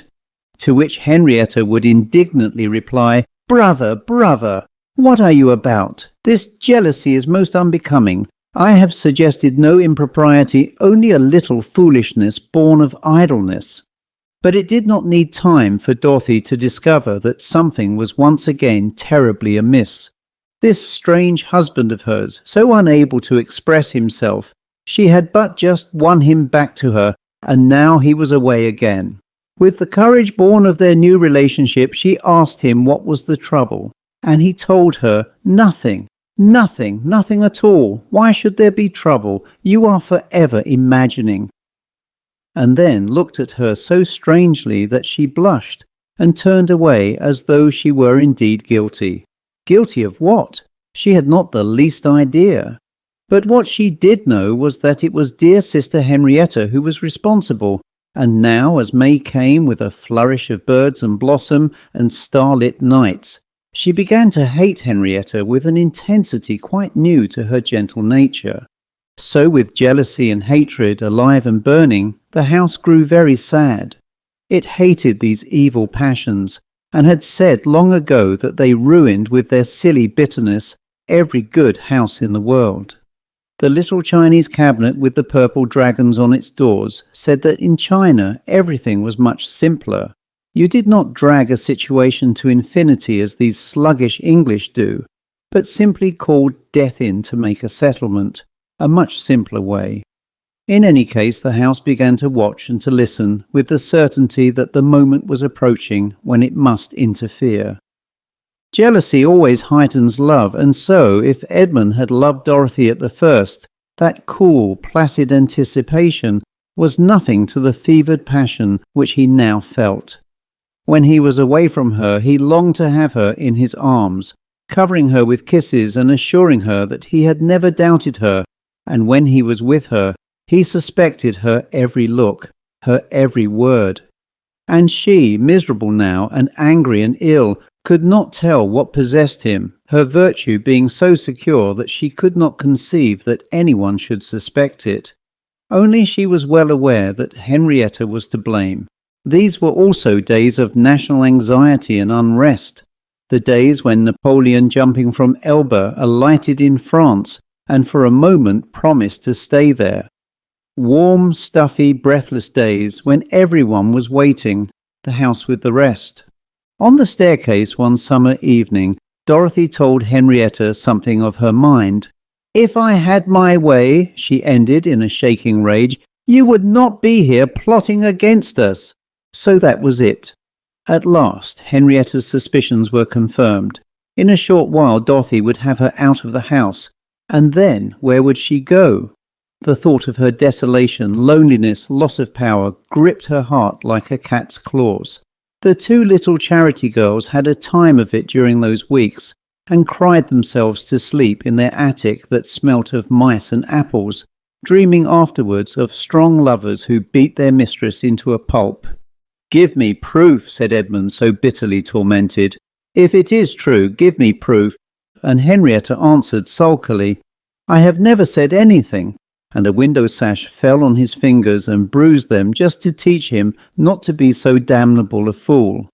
Nevertheless, Henrietta had her proof. She had been cherishing it for a year at least. This was a letter written by a young naval lieutenant, cousin of a neighbouring squire, after he had danced with Dorothy at a Christmas ball. It was only a happy, careless boy's letter, he in love with Dorothy's freshness, and because he was never more than a moment in any one place, careless of consequences. He said in his letter that she was the most beautiful of God's creatures, that he would dream of her at sea and the rest. Dorothy kept it. Henrietta stole it. The day came when the coach brought the news of the Waterloo victory. On that summer evening, rockets were breaking into the pale sky above the dark soft shelter of the wood. On Bendon Hill they were waiting for dark to light the bonfire. You could hear the shouting and singing from the high road. The happiness at the victory and the sense that England was delivered blew some of the cobwebs from Edmund's brain. He took Dorothy into the garden and there, behind the sundial, put his arms around her and kissed her. Henrietta, watching the rockets strike the sky from her window, saw them, and fear, malice, loneliness, greed, hurt pride and jealousy all rose in her together. She turned over the letter in her drawer and vowed that her brother should not go to bed that night before he had heard of it. "Look out! Look out!" cried her room to the rest of the house. "She will make mischief with the letter. We must prevent her." "She has done mischief enough," chattered the clock from the hall. "She must be prevented," whistled the chimneys. "Something must be done, and at once. But how? By whom? She is coming. She stands outside her door, glancing about the dim sunset passage. The picture of Ranelagh above her head wonders, shall it fall on her? The chairs along the passage watch her anxiously as she passes them. But what can they do? Each must obey his own laws. Stop her! Stop her! Stop her! Edmund and Dorothy are coming in from the garden. The sun is sinking, the shadows lengthening across the lawn. One touch on his arm. "Brother, may I have a word?"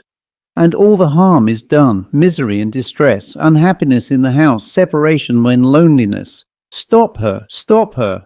All the house is quivering with agitation. The curtains are blowing, the chimneys are twisting, the tables and chairs are creaking. Stop her! Stop her! Stop her! The order has gone out. She is standing now at the head of the staircase leading to the hall. She waits, her head bent a little, listening. Something seems to warn her. Edmund and Dorothy are coming in from the garden. The fireworks are beginning beyond the wood, and their gold and crimson showers are rivaling the stars. Henrietta, nodding her head as though in certainty, has taken her step. Some roughness in the wood has caught her heel.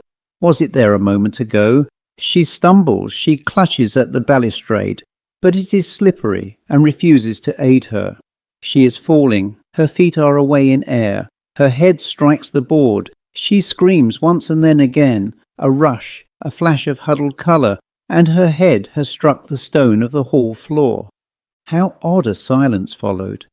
Dorothy and Edmund were still a moment lingering by the door, looking back to the shower of golden stars. hearing the happy voices singing in the road. Henrietta was dead, and so made no sound. But all through the house there was a strange humming, as though everything from top to bottom were whispering. Everything in the house is moving save the woman at the bottom of the stairs. The End. The Tarn, by Hugh Walpole and read by Christopher Holton.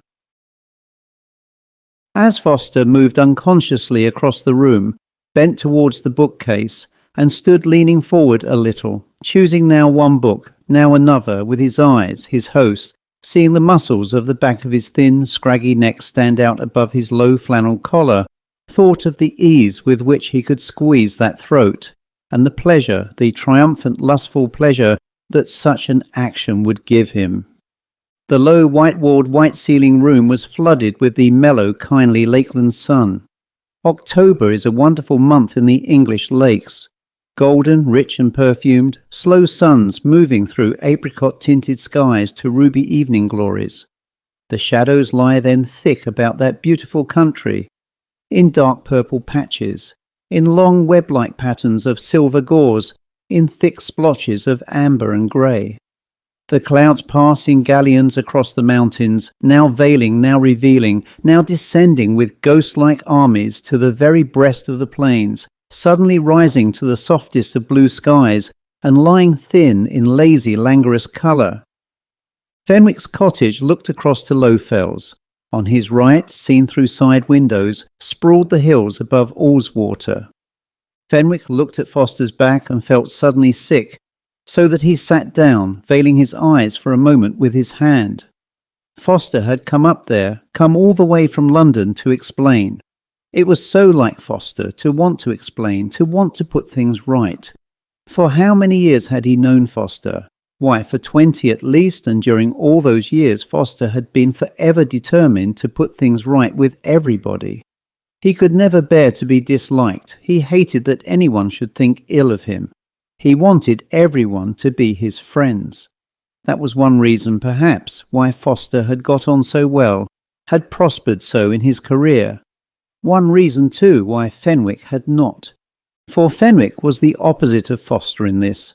He did not want friends. He certainly did not care that people should like him, that is, people for whom, for one reason or another, he had contempt. And he had contempt for quite a number of people. Fenwick looked at that long, thin, bending back and felt his knees tremble. Soon Foster would turn round, and that high, reedy voice would pipe out something about the books. "What jolly books you have, Fenwick!" How many times in the long watches of the night, when Fenwick could not sleep, had he heard that pipe sounding close there, yes, in the very shadows of his bed. And how many times had Fenwick replied to it, "I hate you, you are the cause of my failure in life. You have been in my way always, always, always, always, patronizing and pretending, and in truth showing others what a poor thing you thought me, how great a failure, how conceited a fool. I know you can hide nothing from me, I can hear you." For 20 years now, Foster had been persistently in Fenwick's way. There had been that affair so long ago now when Robbins had wanted a sub-editor for his wonderful review, The Parthenon, and Fenwick had gone to see him, and they had had a splendid talk. How magnificently Fenwick had talked that day. With what enthusiasm he had shown Robbins, who was blinded by his own conceit anyway, the kind of paper the Parthenon might be. How Robbins had caught his own enthusiasm. How he had pushed his fat body about the room crying, "Yes, yes, Fenwick, that's fine indeed." And then how, after all, Foster had got that job. The paper had only lived for a year or so, it is true, but the connection with it had brought Foster into prominence, just as it might have brought Fenwick. Then, 5 years later, there was Fenwick's novel, The Bitter Aloe, the novel upon which he had spent 3 years of blood and tears endeavour, and then, in the very same week of publication, Foster brings out The Circus, the novel that made his name, although, heaven knows, the thing was poor enough sentimental trash. You may say that one novel cannot kill another, but can it not? Had not The Circus appeared, would not that group of London know-alls, that conceited, limited, ignorant, self-satisfied crowd, who nevertheless can do, by their talk, so much to affect a book's good or evil fortunes, have talked about the bitter aloe and so forced it into prominence. As it was, the book was stillborn, and the circus went on its prancing, triumphant way. After that there had been many occasions, some small, some big, and always in one way or another that thin, scraggy body of Foster's was interfering with Fenwick's happiness. The thing had become, of course, an obsession with Fenwick. Hiding up there in the heart of the lakes with no friends, almost no company, and very little money, he was given too much to brooding over his failure. He was a failure, and it was not his own fault. How could it be his own fault with his talents and his brilliance? It was the fault of modern life and its lack of culture, the fault of the stupid material mess that made up the intelligence of human beings, and the fault of Foster. Always Fenwick hoped that Foster would keep away from him. He did not know what he would not do did he see the man. And then, one day, to his amazement, he received a telegram. Passing through this way. May I stop with you Monday and Tuesday? Giles Foster. Fenwick could scarcely believe his eyes, and then, from curiosity, from cynical contempt, from some deeper, more mysterious motive that he dared not analyse, he had telegraphed, "Come." And here the man was. And he had come, would you believe it, to put things right. He had heard from Hamlin Edis that Fenwick was hurt with him, had some kind of grievance. I didn't like to feel that, old man, and so I thought I'd just stop by and have it out with you, see what the matter was, and put it right. Last night after supper, Foster had tried to put it right. Eagerly, his eyes like a good dog's who is asking for a bone that he knows he thoroughly deserves, he had held out his hand and asked Fenwick to say what was up. Fenwick simply had said that nothing was up. Hamlin Edis was a damn fool. "Oh, I'm glad to hear that," Foster had cried, springing up out of his chair and putting his hand on Fenwick's shoulder. "I'm glad of that, old man. I couldn't bear for us not to be friends. We've been friends so long." Lord, how Fenwick hated him at that moment. "What a jolly lot of books you have." Foster turned round and looked at Fenwick with eager, gratified eyes. "Every book here is interesting. I like your arrangement of them too, and those open bookshelves. It always seems to me a shame to shut up books behind glass." Foster came forward and sat down quite close to his host. He even reached forward and laid his hand on his host's knee. "Look here, I'm mentioning it for the last time, positively, but I do want to make quite certain. There is nothing wrong between us, is there, old man? I know you assured me last night, but I just want—" Fenwicker looked at him, and surveying him, felt suddenly an exquisite pleasure of hatred. He liked the touch of the man's hand on his knee.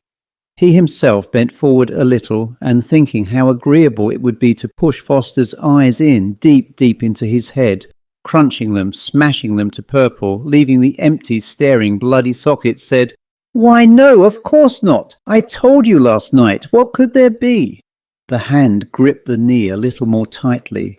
"I am so glad. That's splendid, splendid. I hope you won't think me ridiculous, but I've always had an affection for you ever since I can remember. I've always wanted to know you better. I've admired your talent so greatly. That novel of yours, the one about the aloe, the bitter aloe. Ah, yes, that was it. That was a splendid book. Pessimistic, of course, but still fine. It ought to have done better. I remember thinking so at the time." Yes, it ought to have done better. Your time will come, though. What I say is that good work always tells in the end. Yes, my time will come. The thin, piping voice went on. "Now, I've had more success than I deserved. Oh, yes, I have. You can't deny it. I'm not falsely modest. I mean it. I've got some talent, of course, but not so much as people say. And you, why, you've got so much more than they acknowledge. You have, old man, you have indeed. Only, I do hope you will forgive my saying this. Perhaps you haven't advanced quite as you might have done. Living up here, shut away here, closed in by all these mountains, in this wet climate, always raining, why, you're out of things. You don't see people, don't talk and discover what's really going on. Why, look at me." Fenwicker turned round and looked at him. Now, I have half the year in London, where one gets the best of everything, best talk, best music, best plays. And then I'm 3 months abroad, Italy or Greece or somewhere, and then 3 months in the country. Now, that's an ideal arrangement. You have everything that way. Italy or Greece or somewhere, something turned in Fenwick's breast. Grinding, grinding, grinding. How he had longed, oh, how passionately, for just 1 week in Greece, 2 days in Sicily. Sometimes he had thought that he might run to it, but when it had come to the actual counting of the pennies, and now this fool, this fathead, this self-satisfied, conceited, patronizing, he got up, looking out at the golden sun. "What do you say to a walk?" he suggested. "The sun will last for a good hour yet." As soon as the words were out of his lips, he felt as though someone else had said them for him. He even turned half round to see whether anyone else were there. Ever since Foster's arrival on the evening before, he had been conscious of this sensation. A walk? Why should he take Foster for a walk, show him his beloved country, point out those curves and lines and hollows, the broad silver shield of Ullswater, the cloudy purple hills hunched like blankets about the knees of some recumbent giant? Why? It was as though he had turned round to someone behind him and had said, "You have some further design in this." They started out. The road sank abruptly to the lake, then the path ran between trees at the water's edge. Across the lake, tones of bright yellow light, crocus-hued, rode upon the blue. The hills were dark. The very way that Foster walked bespoke the man. He was always a little ahead of you, pushing his long, thin body along with little eager jerks, as though, did he not hurry, he would miss something that would be immensely to his advantage. He talked, throwing words over his shoulder to Fenwick as you throw crumbs of bread to a robin. Of course I was pleased. Who would not be? After all, it's a new prize. They've only been awarding it for a year or two, but it's gratifying, really gratifying to secure it. When I opened the envelope and found the cheque there, well, you could have knocked me down with a feather. You could indeed. Of course, £100 isn't much, but it's the honour. Whither were they going? Their destiny was as certain as though they had no free will. Free will? There is no free will. All is fate. Fenwick suddenly laughed aloud. Foster stopped. "Why, what is it? What's what?" "You laughed. Something amused me."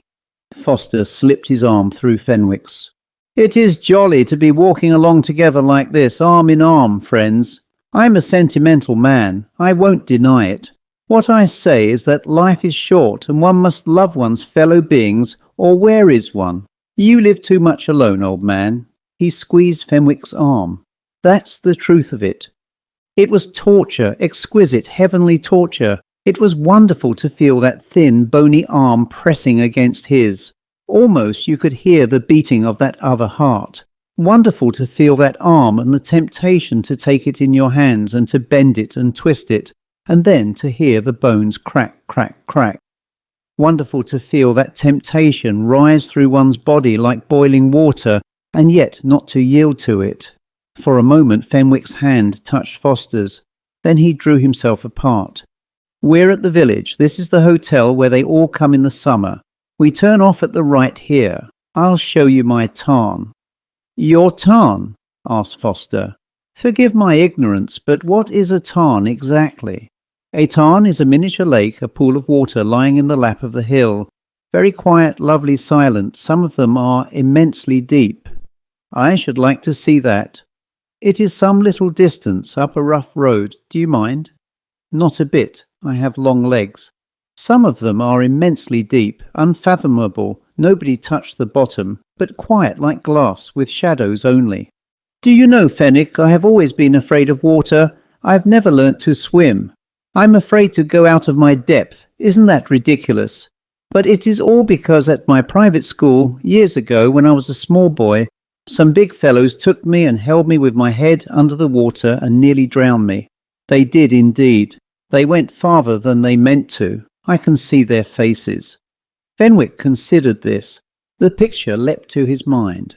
He could see the boys, large, strong fellows probably, and this skinny thing like a frog, their thick hands about his throat. his legs like grey sticks kicking out of the water, their laughter, their sudden sense that something was wrong, the skinny body all flaccid and still.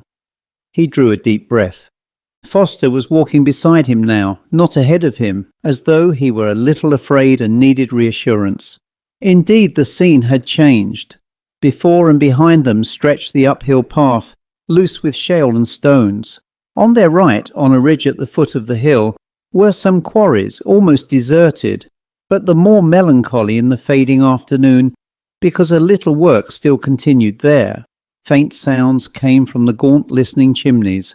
A stream of water ran and tumbled angrily into a pool below. Once and again a black silhouette, like a question mark, appeared against the darkening hill. It was a little steep here, and Foster puffed and blew. Fenwick hated him the more for that. So thin and spare and still he could not keep in condition. They stumbled, keeping below the quarry, on the edge of the running water, now green, now a dirty white-grey, pushing their way along the side of the hill. Their faces were set now towards Helvellyn. It rounded the cup of hills, closing in the base, and then sprawling to the right. "There's the tarn!" Fenwick exclaimed, and then added, "The sun's not lasting as long as I had expected. It's growing dark already." Foster stumbled and caught Fenwick's arm.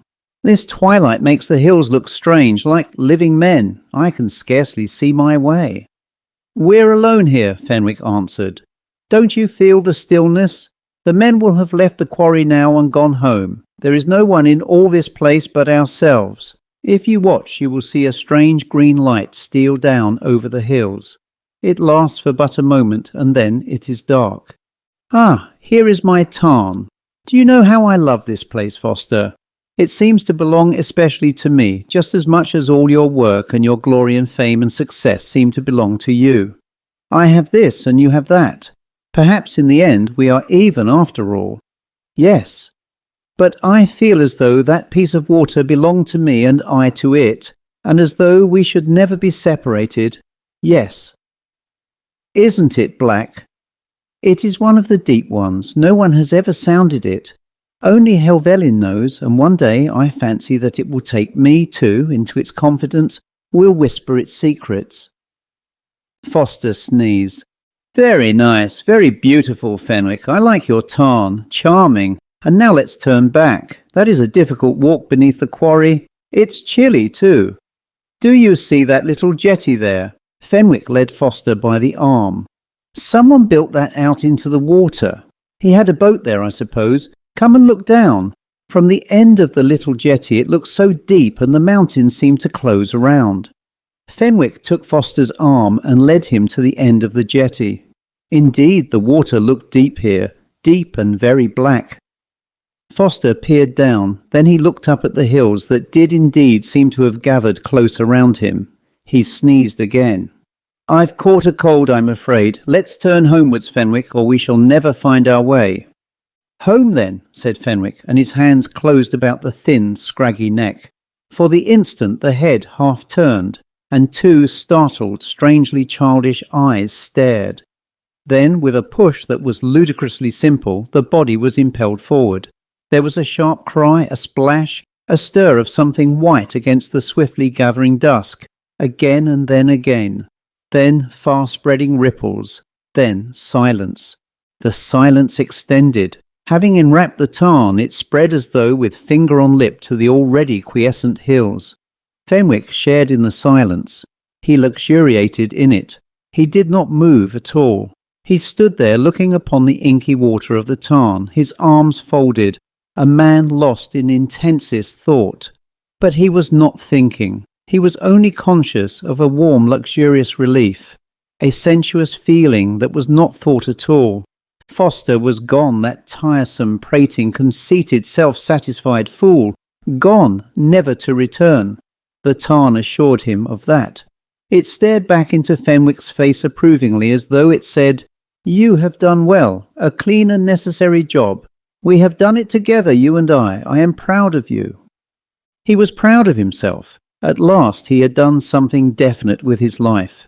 Thought, eager, active thought, was beginning now to flood his brain. For all these years he had hung around in this place, doing nothing but cherish grievances, weak, backboneless. Now at last there was action. He drew himself up and looked at the hills. He was proud, and he was cold. He was shivering. He turned up the collar of his coat.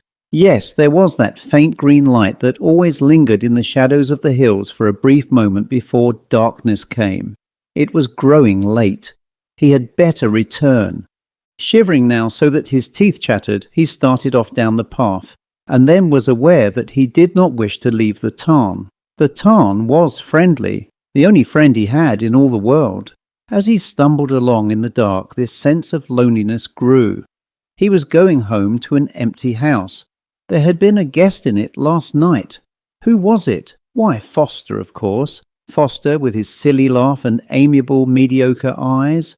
Well, Foster would not be there now. No, he never would be there again.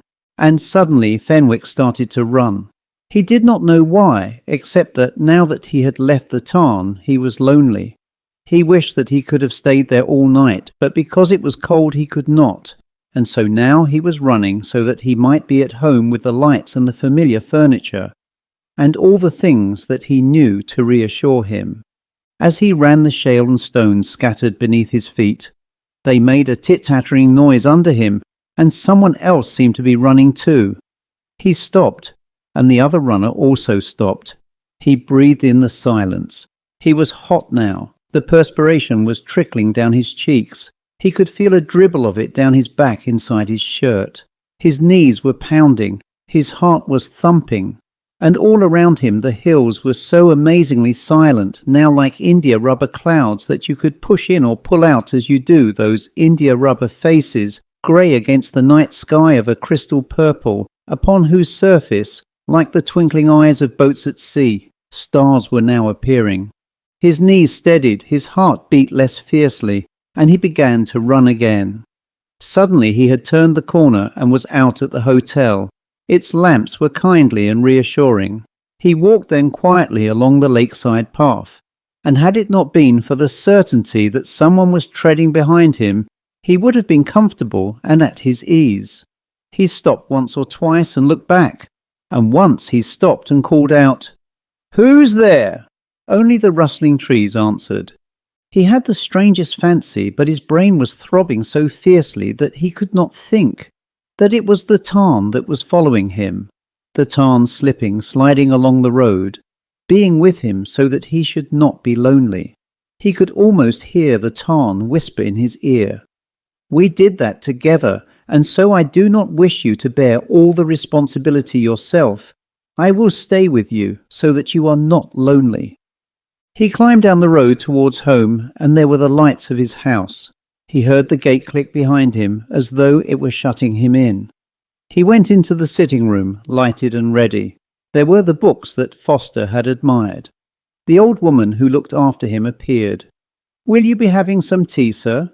"No, thank you, Annie." "Will the other gentleman be wanting any?" "No, the other gentleman is away for the night." "Then there will be only one for supper." "Yes, only one for supper." He sat in the corner of the sofa and fell instantly into a deep slumber. He woke when the old woman tapped him on the shoulder and told him that supper was served. The room was dark save for the jumping light of 2 uncertain candles. Those 2 red candlesticks, how he hated them up there on the mantelpiece.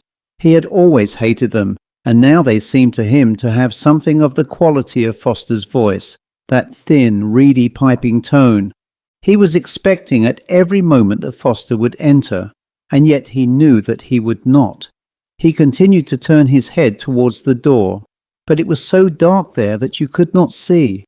The whole room was dark except just there by the fireplace, where the 2 candlesticks went whining with their miserable twinkling plaint.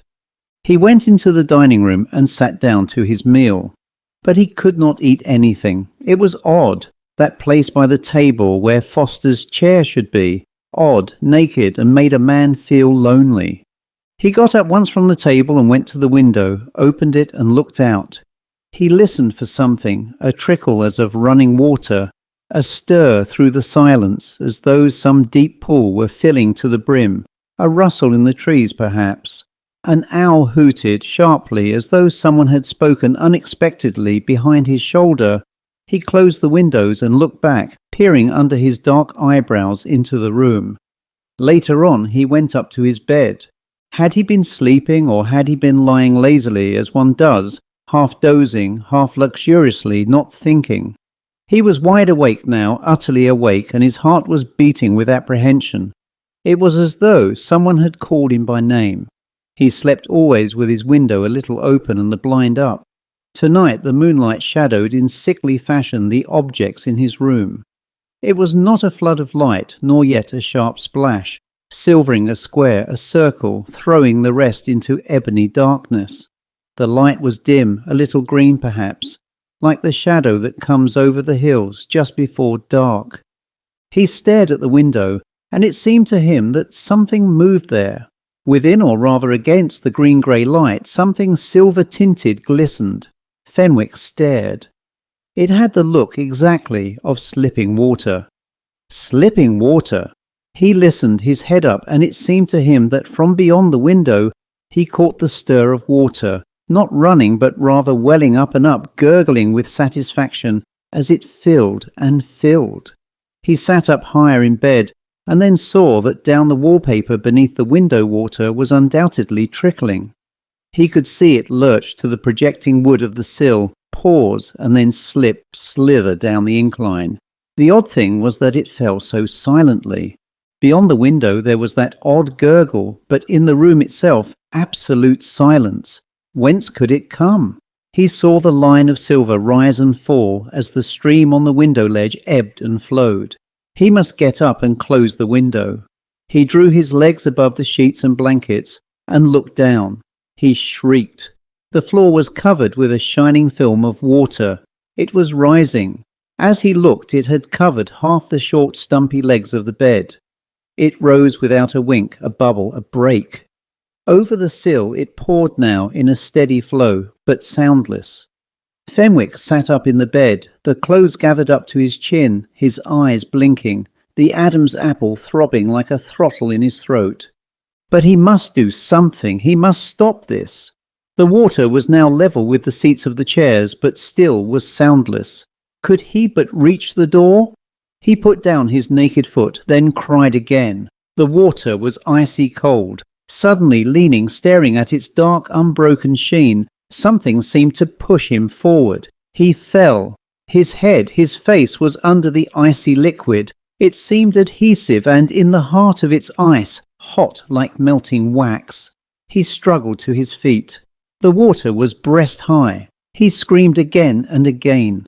He could see the looking-glass, the row of books, the picture of Durer's horse, aloof, impervious. He beat at the water, and flakes of it seemed to cling to him like scales of fish, clammy to his touch. He struggled, ploughing his way towards the door. The water now was at his neck. Then something had caught him by the ankle. Something held him. He struggled, crying, "Let me go, let me go, I tell you to let me go, I hate you, I will not come down to you, I will not." The water covered his mouth. He felt that someone pushed in his eyeballs with bare knuckles. A cold hand reached up and caught his naked thigh. In the morning the little maid knocked, and receiving no answer, came in, as was her wont, with his shaving water. What she saw made her scream. She ran for the gardener. They took the body with its staring, protruding eyes, its tongue sticking out between the clenched teeth, and laid it on the bed. The only sign of disorder was an overturned water jug. A small pool of water stained the carpet. It was a lovely morning. A twig of ivy idly in the little breeze tapped the pane. The end. Enery by Hugh Walpole and read by Christopher Holton. Mrs. Slater was caretaker at number 21 March Square. Old Lady Cathcart lived with her middle-aged daughter at number 21, and during half the year they were down at their place in Essex. During half the year then, Mrs. Slater lived in the basement of number 21 with her son Henry, aged 6. Mrs. Slater was a widow. Upon a certain afternoon, 2.5 years ago, she had paused in her ironing and listened. Something, she told her friends afterwards, gave her a start. She couldn't say what nor how. Her ironing stayed, for that afternoon at least, where it was, because her husband, with his head in a pulp and his legs bent underneath him, was brought in on a stretcher, attended by 2 policemen. He had fallen from a piece of scaffolding into Piccadilly Circus, and was unable to afford any further assistance to the improvements demanded by the Pavilion Music Hall. Mrs. Slater, a stout, amiable woman who had never been one to worry. Henry Slater Sr. had been a bad husband. What with women and the drink? She had no intention of lamenting him now that he was dead. She had done forever with men, and devoted the whole of her time and energy to providing bread and butter for herself and her son. She had been Lady Cathcart's caretaker for a year and a half, and had given every satisfaction. When the old lady came up to London, Mrs. Slater went down to Essex and defended the country place from suffragettes and burglars. "I shouldn't care for it," said a lady friend. "All alone in the country, with no cheerful noises nor human beings." "Doesn't frighten me, I give you my word, Mrs. East," said Mrs. Slater. "Not that I don't prefer the town, mind you." It was on the whole a pleasant life that carried with it a certain dignity. Nobody who had seen old Lady Cathcart drive in her open carriage, with her black bonnet, her coachman, and her fine straight back, could deny that she was one of our oldest and best, none of your mushroom families that come from Lord knows where. It was a position of trust, and as such Mrs. Slater considered it. For the rest, she loved her son Henry with more than a mother's love. He was as unlike his poor father, bless him, as any child could be. Henry, although you would never think it to look at him, was not quite like other children. He had been, from his birth, a little queer, bless his heart, and Mrs. Slater attributed this to the fact that 3 weeks before the boy's birth, Henry Slater Sr. had, in a fine frenzy of inebriation, hit her over the head with a chair. "Dead drunk he was, and never a thought to the child coming, Enery," I said to him. "It's the child you're hitting as well as me." But he was too far gone, poor soul, to take a thought. Henry was a fine, robust child with rosy cheeks and a sturdy, thick-set body. He had large blue eyes and a happy, pleasant smile, but although he was 6 years of age, he could hardly talk at all, and liked to spend the days twirling pieces of string round and round or looking into the fire. His eyes were unlike the eyes of other children, and in their blue depths there lurked strange apprehensions, strange anticipations, strange remembrances. He had never, from the day of his birth, been known to cry. When he was frightened or distressed, the colour would pass slowly from his cheeks, and strange little gasping breaths would come from him. His body would stiffen and his hands clench.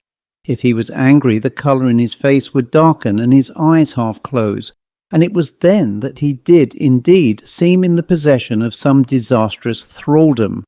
But he was angry very seldom, and only with certain people. For the most part he was a happy child, as quiet as a mouse. He was unusual too, in that he was a very cleanly child, and loved to be washed, and took the greatest care of his clothes. He was very affectionate, fond of almost everyone, and passionately devoted to his mother. Mrs. Slater was a woman with very little imagination. She never speculated on how different things would be if they were different, nor did she sigh after riches, nor possessions, nor any of the goods fate bestows upon her favourites. She would most certainly have been less fond of Henry, had he been more like other children, and his dependence upon her gave her something of the feeling that very rich ladies have for very small dogs. She was, too, in a way, proud. "Never been able to talk, nor never will, they tell me, the lamb," she would assure her friends, "but as gentle and as quiet." She would sit sometimes in the evening before the fire and think of the old, noisy, tiresome days when Henry, Sr., would beat her black and blue, and would feel that her life had indeed fallen into pleasant places.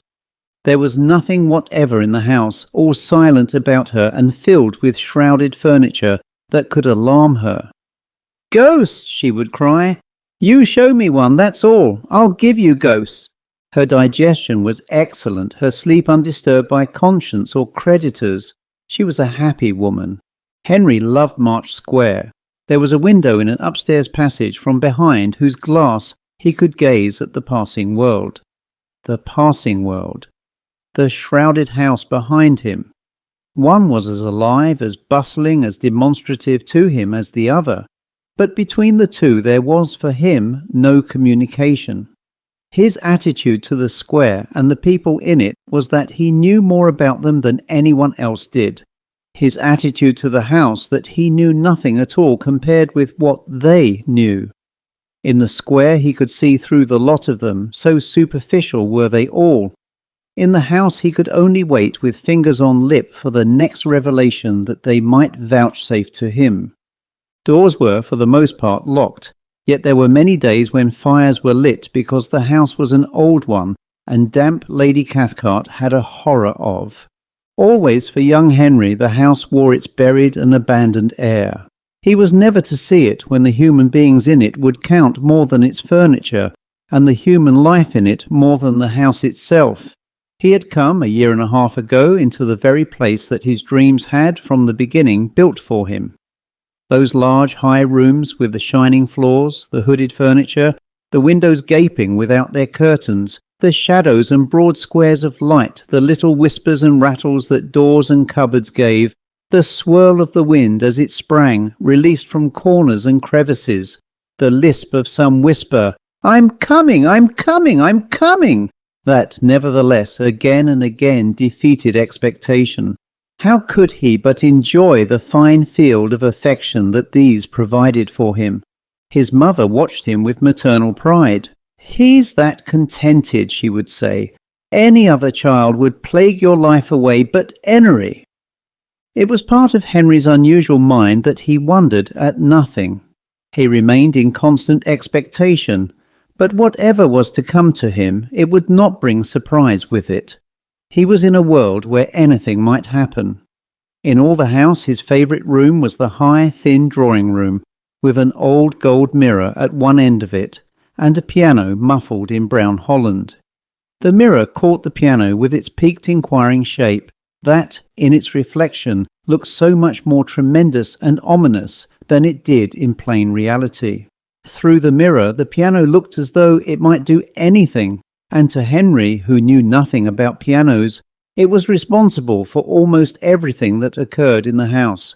The windows of the room gave a fine display of the gardens, the children, the carriages, and the distant houses, but it was when the square was empty that Henry liked best to gaze down into it, because then the empty house and the empty square prepared themselves together for some tremendous occurrence. Whenever such an interval of silence struck across the noise and traffic of the day, it seemed that all the world screwed itself up for the next event. 1, 2, 3. But the crisis never came. The noise returned again. People laughed and shouted, bells rang and motors screamed. Nevertheless, one day something would surely happen.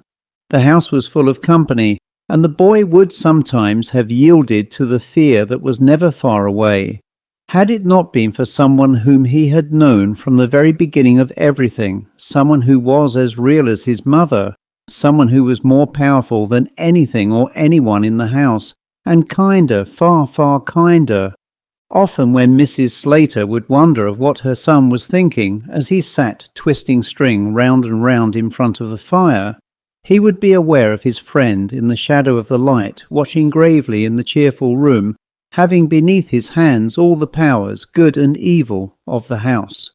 Just as Henry pictured quite clearly to himself other occupants of the house, someone with taloned claws behind the piano, another with black hooded eyes and a peaked cap in the shadows of an upstairs passage, another brown, shriveled and naked, who dwelt in a cupboard in one of the empty bedrooms. So too he could see his friend, vast and shadowy, with a flowing beard and eyes that were kind and shining. Often he had felt the pressure of his hand, had heard his reassuring whisper in his ears, had known the touch of his lips upon his forehead. No harm could come to him whilst his friend was in the house, and his friend was always there. He went always with his mother into the streets when she did her shopping or simply took the air. It was natural that on these occasions he should be more frightened than during his hours in the house. In the first place, his friend did not accompany him on these out-of-door excursions, and his mother was not nearly so strong a protector as his friend. Then he was disturbed by the people who pressed and pushed about him. He had a sense that they were all like birds with flapping wings and strange cries, rushing down upon him. The colours and confusion of the shops bewildered him. There was too much here for him properly to understand. He had enough to do with the piano, the mirror, the shadowed passages, the staring windows. But in the square he was happy again. Mrs. Slater never ventured into the gardens. They were for her superiors, and she complacently accepted a world in which things were so ordered as the only world possible. But there was plenty of life outside the gardens. There were, on the different days of the week, the various musicians, and Henry was friendly with them all. He delighted in music. As he stood there listening to the barrel organ, the ideas, pictures, dreams flew like flocks of beautiful birds through his brain, fleet one and always just beyond his reach, so that he could catch nothing, but would nod his head and would hope that the tune would be repeated, because next time he might perhaps be more fortunate. The Major, who played the harp on Saturdays, was a friend of Mrs. Slater. "Nice little fella, that of yours, Mum," he would say. "I had one myself once." "Indeed?" "Yes, sure enough. Nice day. Would you believe it? This is the only London square left for us to play in." "'Tis indeed. Cruel shame, I call it. Life'sard." "You're right, Mum, it is. Well, good day." Mrs. Slater looked after him affectionately. "Poor fella. And yet I dare say he makes a pretty hit of it, if all was known." Henry sighed. The birds were flown again. He was left with the blue-flecked sky and the grey houses that stood around the gardens like beasts about a waterpool. The sun, a red disk, peered over their shoulders. He went with his mother within doors. Instantly on his entrance, the house began to rustle and whisper. Mrs. Slater, although an amiable and kind-hearted human being who believed with confident superstition in a god of other people's making, did not, on the whole, welcome her lady friends with much cordiality. It was not, as she often explained, as though she had her own house into which to ask them. Her motto was, friendly with all, familiar with none, and to this she very faithfully held.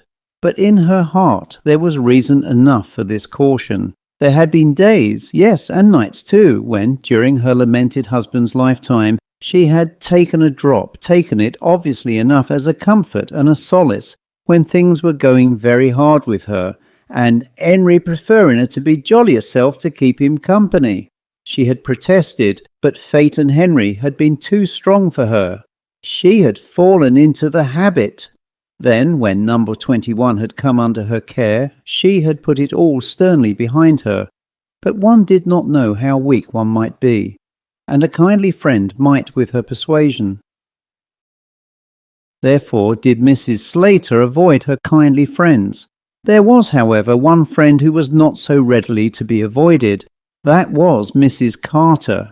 Mrs. Carter also was a widow, or rather, to speak the direct truth, had discovered one morning 20 years ago that Mr. Carter was gone. He had never returned. Those who knew Mrs. Carter intimately said that, on the whole, things being as they was, his departure was not entirely to be wondered at.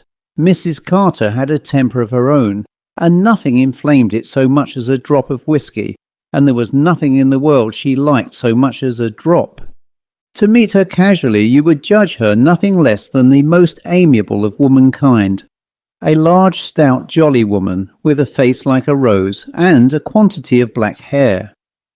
At her best, in her fine Sunday clothes, she was a superb figure, and wore round her neck a rope of sham pearls that would have done credit to a sham countess. During the week, however, she slipped on occasion into déshabille, and then she appeared not quite so attractive. No one knew the exact nature of her profession. She did a bit of char. She had at one time a little sweet shop where she sold sweets, the police budget, and, although this was revealed only to her best friends, indecent photographs. It may be that the police discovered some of the sources of her income. At any rate, the sweet shop was suddenly one morning abandoned. Her movements in everything were sudden. It was quite suddenly that she took a fancy to Mrs. Slater. She met her at a friend's, and at once, so she told Mrs. Slater, "I liked you, just as though I'd met you before. But I'm like that. Sudden or not at all is my way, and not a bad way either." Mrs. Slater could not be said to be everything that was affectionate in return. She distrusted Mrs. Carter, disliked her brilliant colouring and her fluent experiences, felt shy before her rollicking suggestiveness, and timid at her innuendos. For a considerable time she held her defences against the insidious attack. Then there came a day when Mrs. Carter burst into reluctant but passionate tears, asserting that life and Mr. Carter had been, from the beginning, against her, that she had committed, indeed, acts of folly in the past, but only when driven desperately against a wall, that she bore no grudge against anyone alive, but loved all humanity, that she was going to do her best to be a better woman, but couldn't really hope to arrive at any satisfactory improvement without Mrs. Slater's assistance, that Mrs. Slater indeed had shown her a new way, a new light, a new path. Mrs. Slater, a humble woman, had no illusions as to her own importance in the scheme of things. Nothing touched her so surely as an appeal to her strength of character. She received Mrs. Carter with open arms, suggested that they should read the Bible together on Sunday mornings and go side by side to St. Matthew's on Sunday evenings. There was nothing like a study of the Holy Word for defeating the bottle, and there was nothing like defeating the bottle for getting back one's strength and firmness of character. It was along these lines that Mrs. Slater proposed to conduct Mrs. Carter. Now, unfortunately, Henry took an instant and truly savage dislike to his mother's new friend. He had been always, of course, odd in his feelings about people, but never was he odder than he was with Mrs. Carter. "Little lamb," she said when she saw him for the first time, "I envy you that child, Mrs. Slater, I do indeed. Backwards he may be, but his being dependent, as you may say, touches the art, little lamb." She tried to embrace him. She offered him sweets. He shuddered at her approach, and his face was instantly grey like a pool the moment after the sun's setting. Had he been himself able to put into words his sensations, he would have said that the sight of Mrs. Carter assured him, quite definitely, that something horrible would soon occur. The house upon whose atmosphere he so depended instantly darkened. His friend was gone, not because he was no longer able to see him.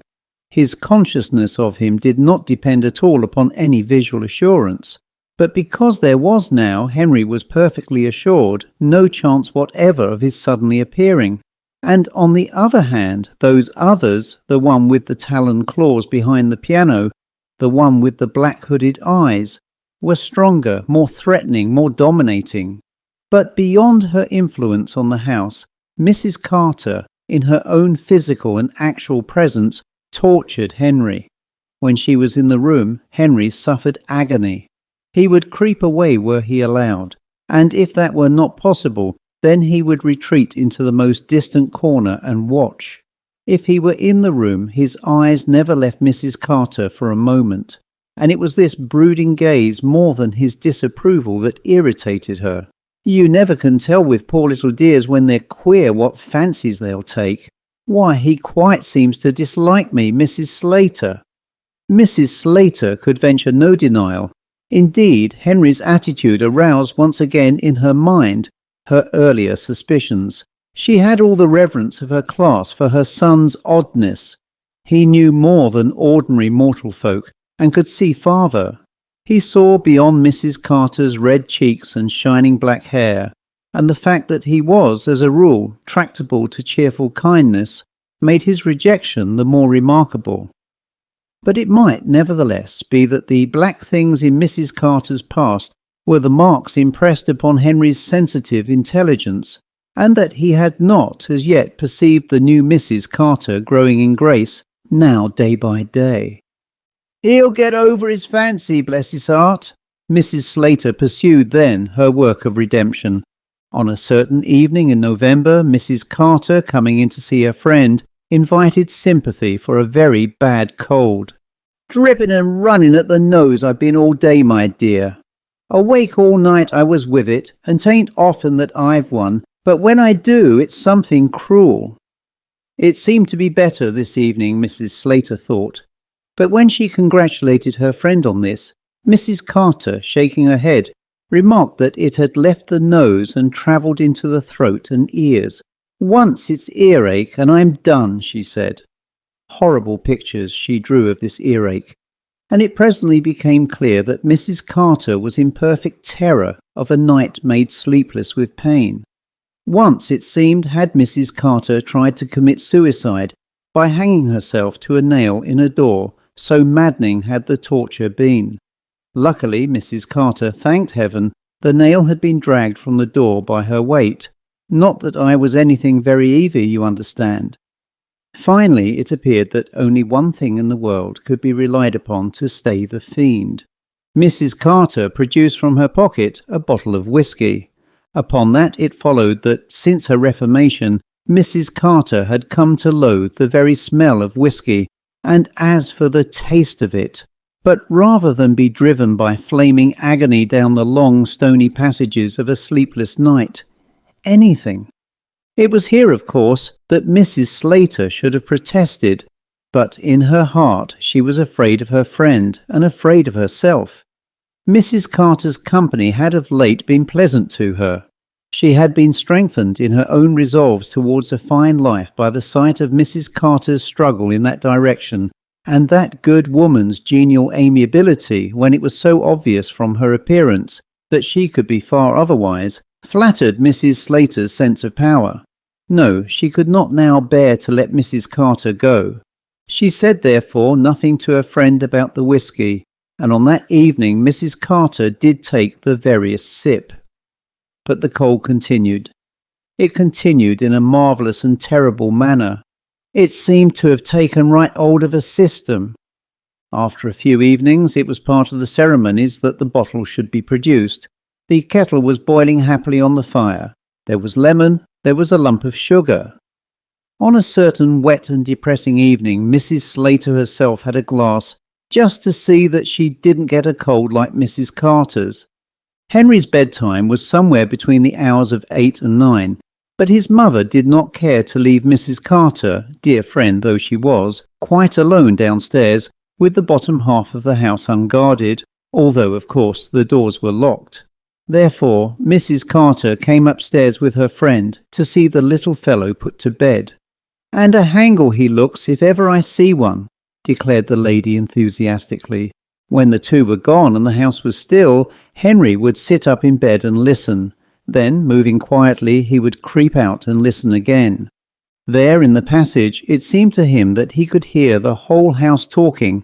First one sound and then another would come, the wheeze of some straining floor, the creak of some whispering board, the shudder of a door. "Look out! Look out! Look out!" And then, above that murmur, some louder voice. "Watch! There's danger in the place!" Then, shivering with cold and his sense of evil, he would creep down into a lower passage and stand listening again. Now the voices of the house were deafening, rising on every side of him, like the running of little streams suddenly heard on the turning of the corner of a hill. The dim light shrouded with fantasy the walls. Along the wide passage and cabinets, high china jars, the hollow scoop of the window at the far distant end, were all alive and moving. And, in strange contradiction to the moving voices within the house, came the blurred echo of the London life, whirring, buzzing like a cloud of gnats at the window pane. "Look out! Look out! Look out!" the house cried, and Henry, with chattering teeth, was on guard. There came an evening when, standing thus, shivering in his little shirt, he was aware that the terror, so long anticipated, was upon him. It seemed to him on this evening that the house was suddenly still. It was as though all the sounds, as of running water, that passed up and down the rooms and passages, were, in a flashing second, frozen. The house was holding its breath. He had to wait for a breathless, agonizing interval before he heard the next sound, very faint and stifled breathing coming up to him out of the darkness in little uncertain gusts. He heard the breathings pause, then recommence again in quicker and louder succession. Henry, stirred simply perhaps by the terror of his anticipation, moved back into the darker shadows in the nook of the cabinet, and stayed there with his shirt pressed against his little trembling knees. Then followed, after a long time, a half-yellow circle of light that touched the top steps of the stairs and a square of the wall. Behind the light was the stealthy figure of Mrs. Carter. She stood there for a moment, one hand with a candle raised, the other pressed against her breast. From one finger of this hand a bunch of heavy keys dangled. She stood there with her wide, staring eyes like glass in the candlelight, staring about her, her red cheeks rising and falling with her agitation, her body seeming enormous, her shadow on the wall huge in the flickering light. At the sight of his enemy, Henry's terror was so frantic that his hands beat with little spasmodic movements against the wall. He did not see Mrs. Carter at all, but he saw rather the movement through the air and darkness of the house of something that would bring down upon him the full, naked force of the terror that he had all his life anticipated. He had always known that the awful hour would arrive when the terror would grip him. Again and again he had seen its eyes, felt its breath, heard its movements, and these movements had been forewarnings of some future day. That day had arrived. There was only one thing that he could do. His friend alone in all the world could help him. With his soul dizzy and faint from fear, he prayed for his friend. Had he been less frightened, he would have screamed aloud for him to come and help him. The boy's breath came hot into his throat and stuck there, and his heart beat like a high, unresting hammer. Mrs. Carter, with the candle raised to throw light in front of her, moved forward very cautiously and softly. She passed down the passage and then paused very near to the boy. She looked at the keys and stole like some heavy, stealthy animal to the door of the long drawing-room. He watched her as she tried one key after another, making little dissatisfied noises as they refused to fit. Then at last one turned the lock and she pushed back the door. It was certainly impossible for him, in the dim world of his mind, to realize what it was that she intended to do, but he knew, through some strange channel of knowledge, that his mother was concerned in this, and that something more than the immediate peril of himself was involved.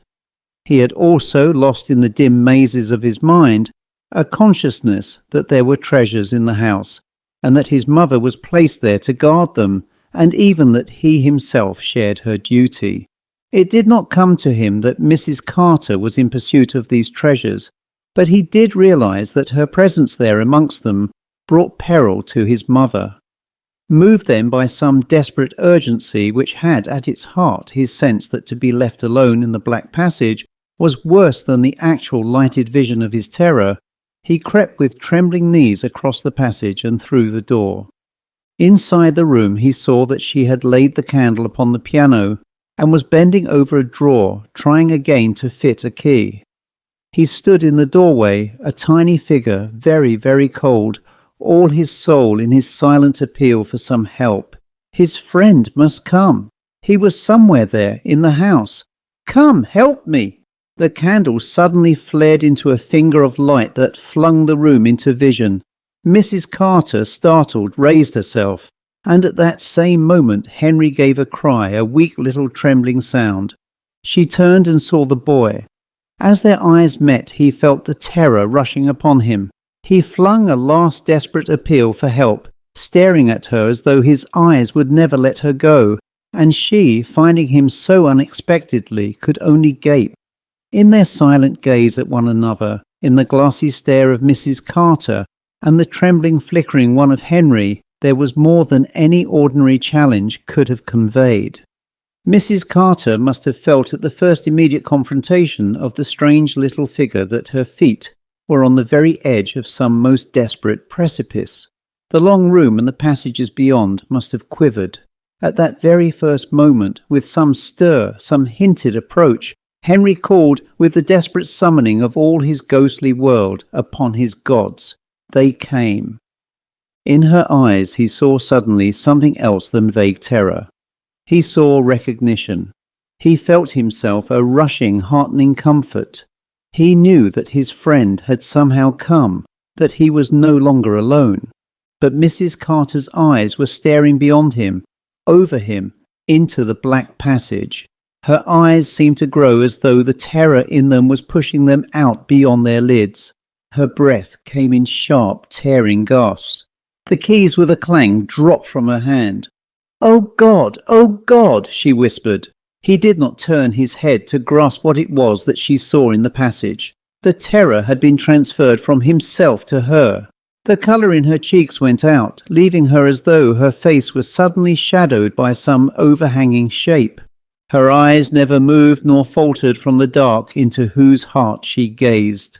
Then there was a strangled, gasping cry, and she sank down, first onto her knees, then in a white faint, her eyes still staring, lay huddled on the floor. Henry felt his friend's hand on his shoulder.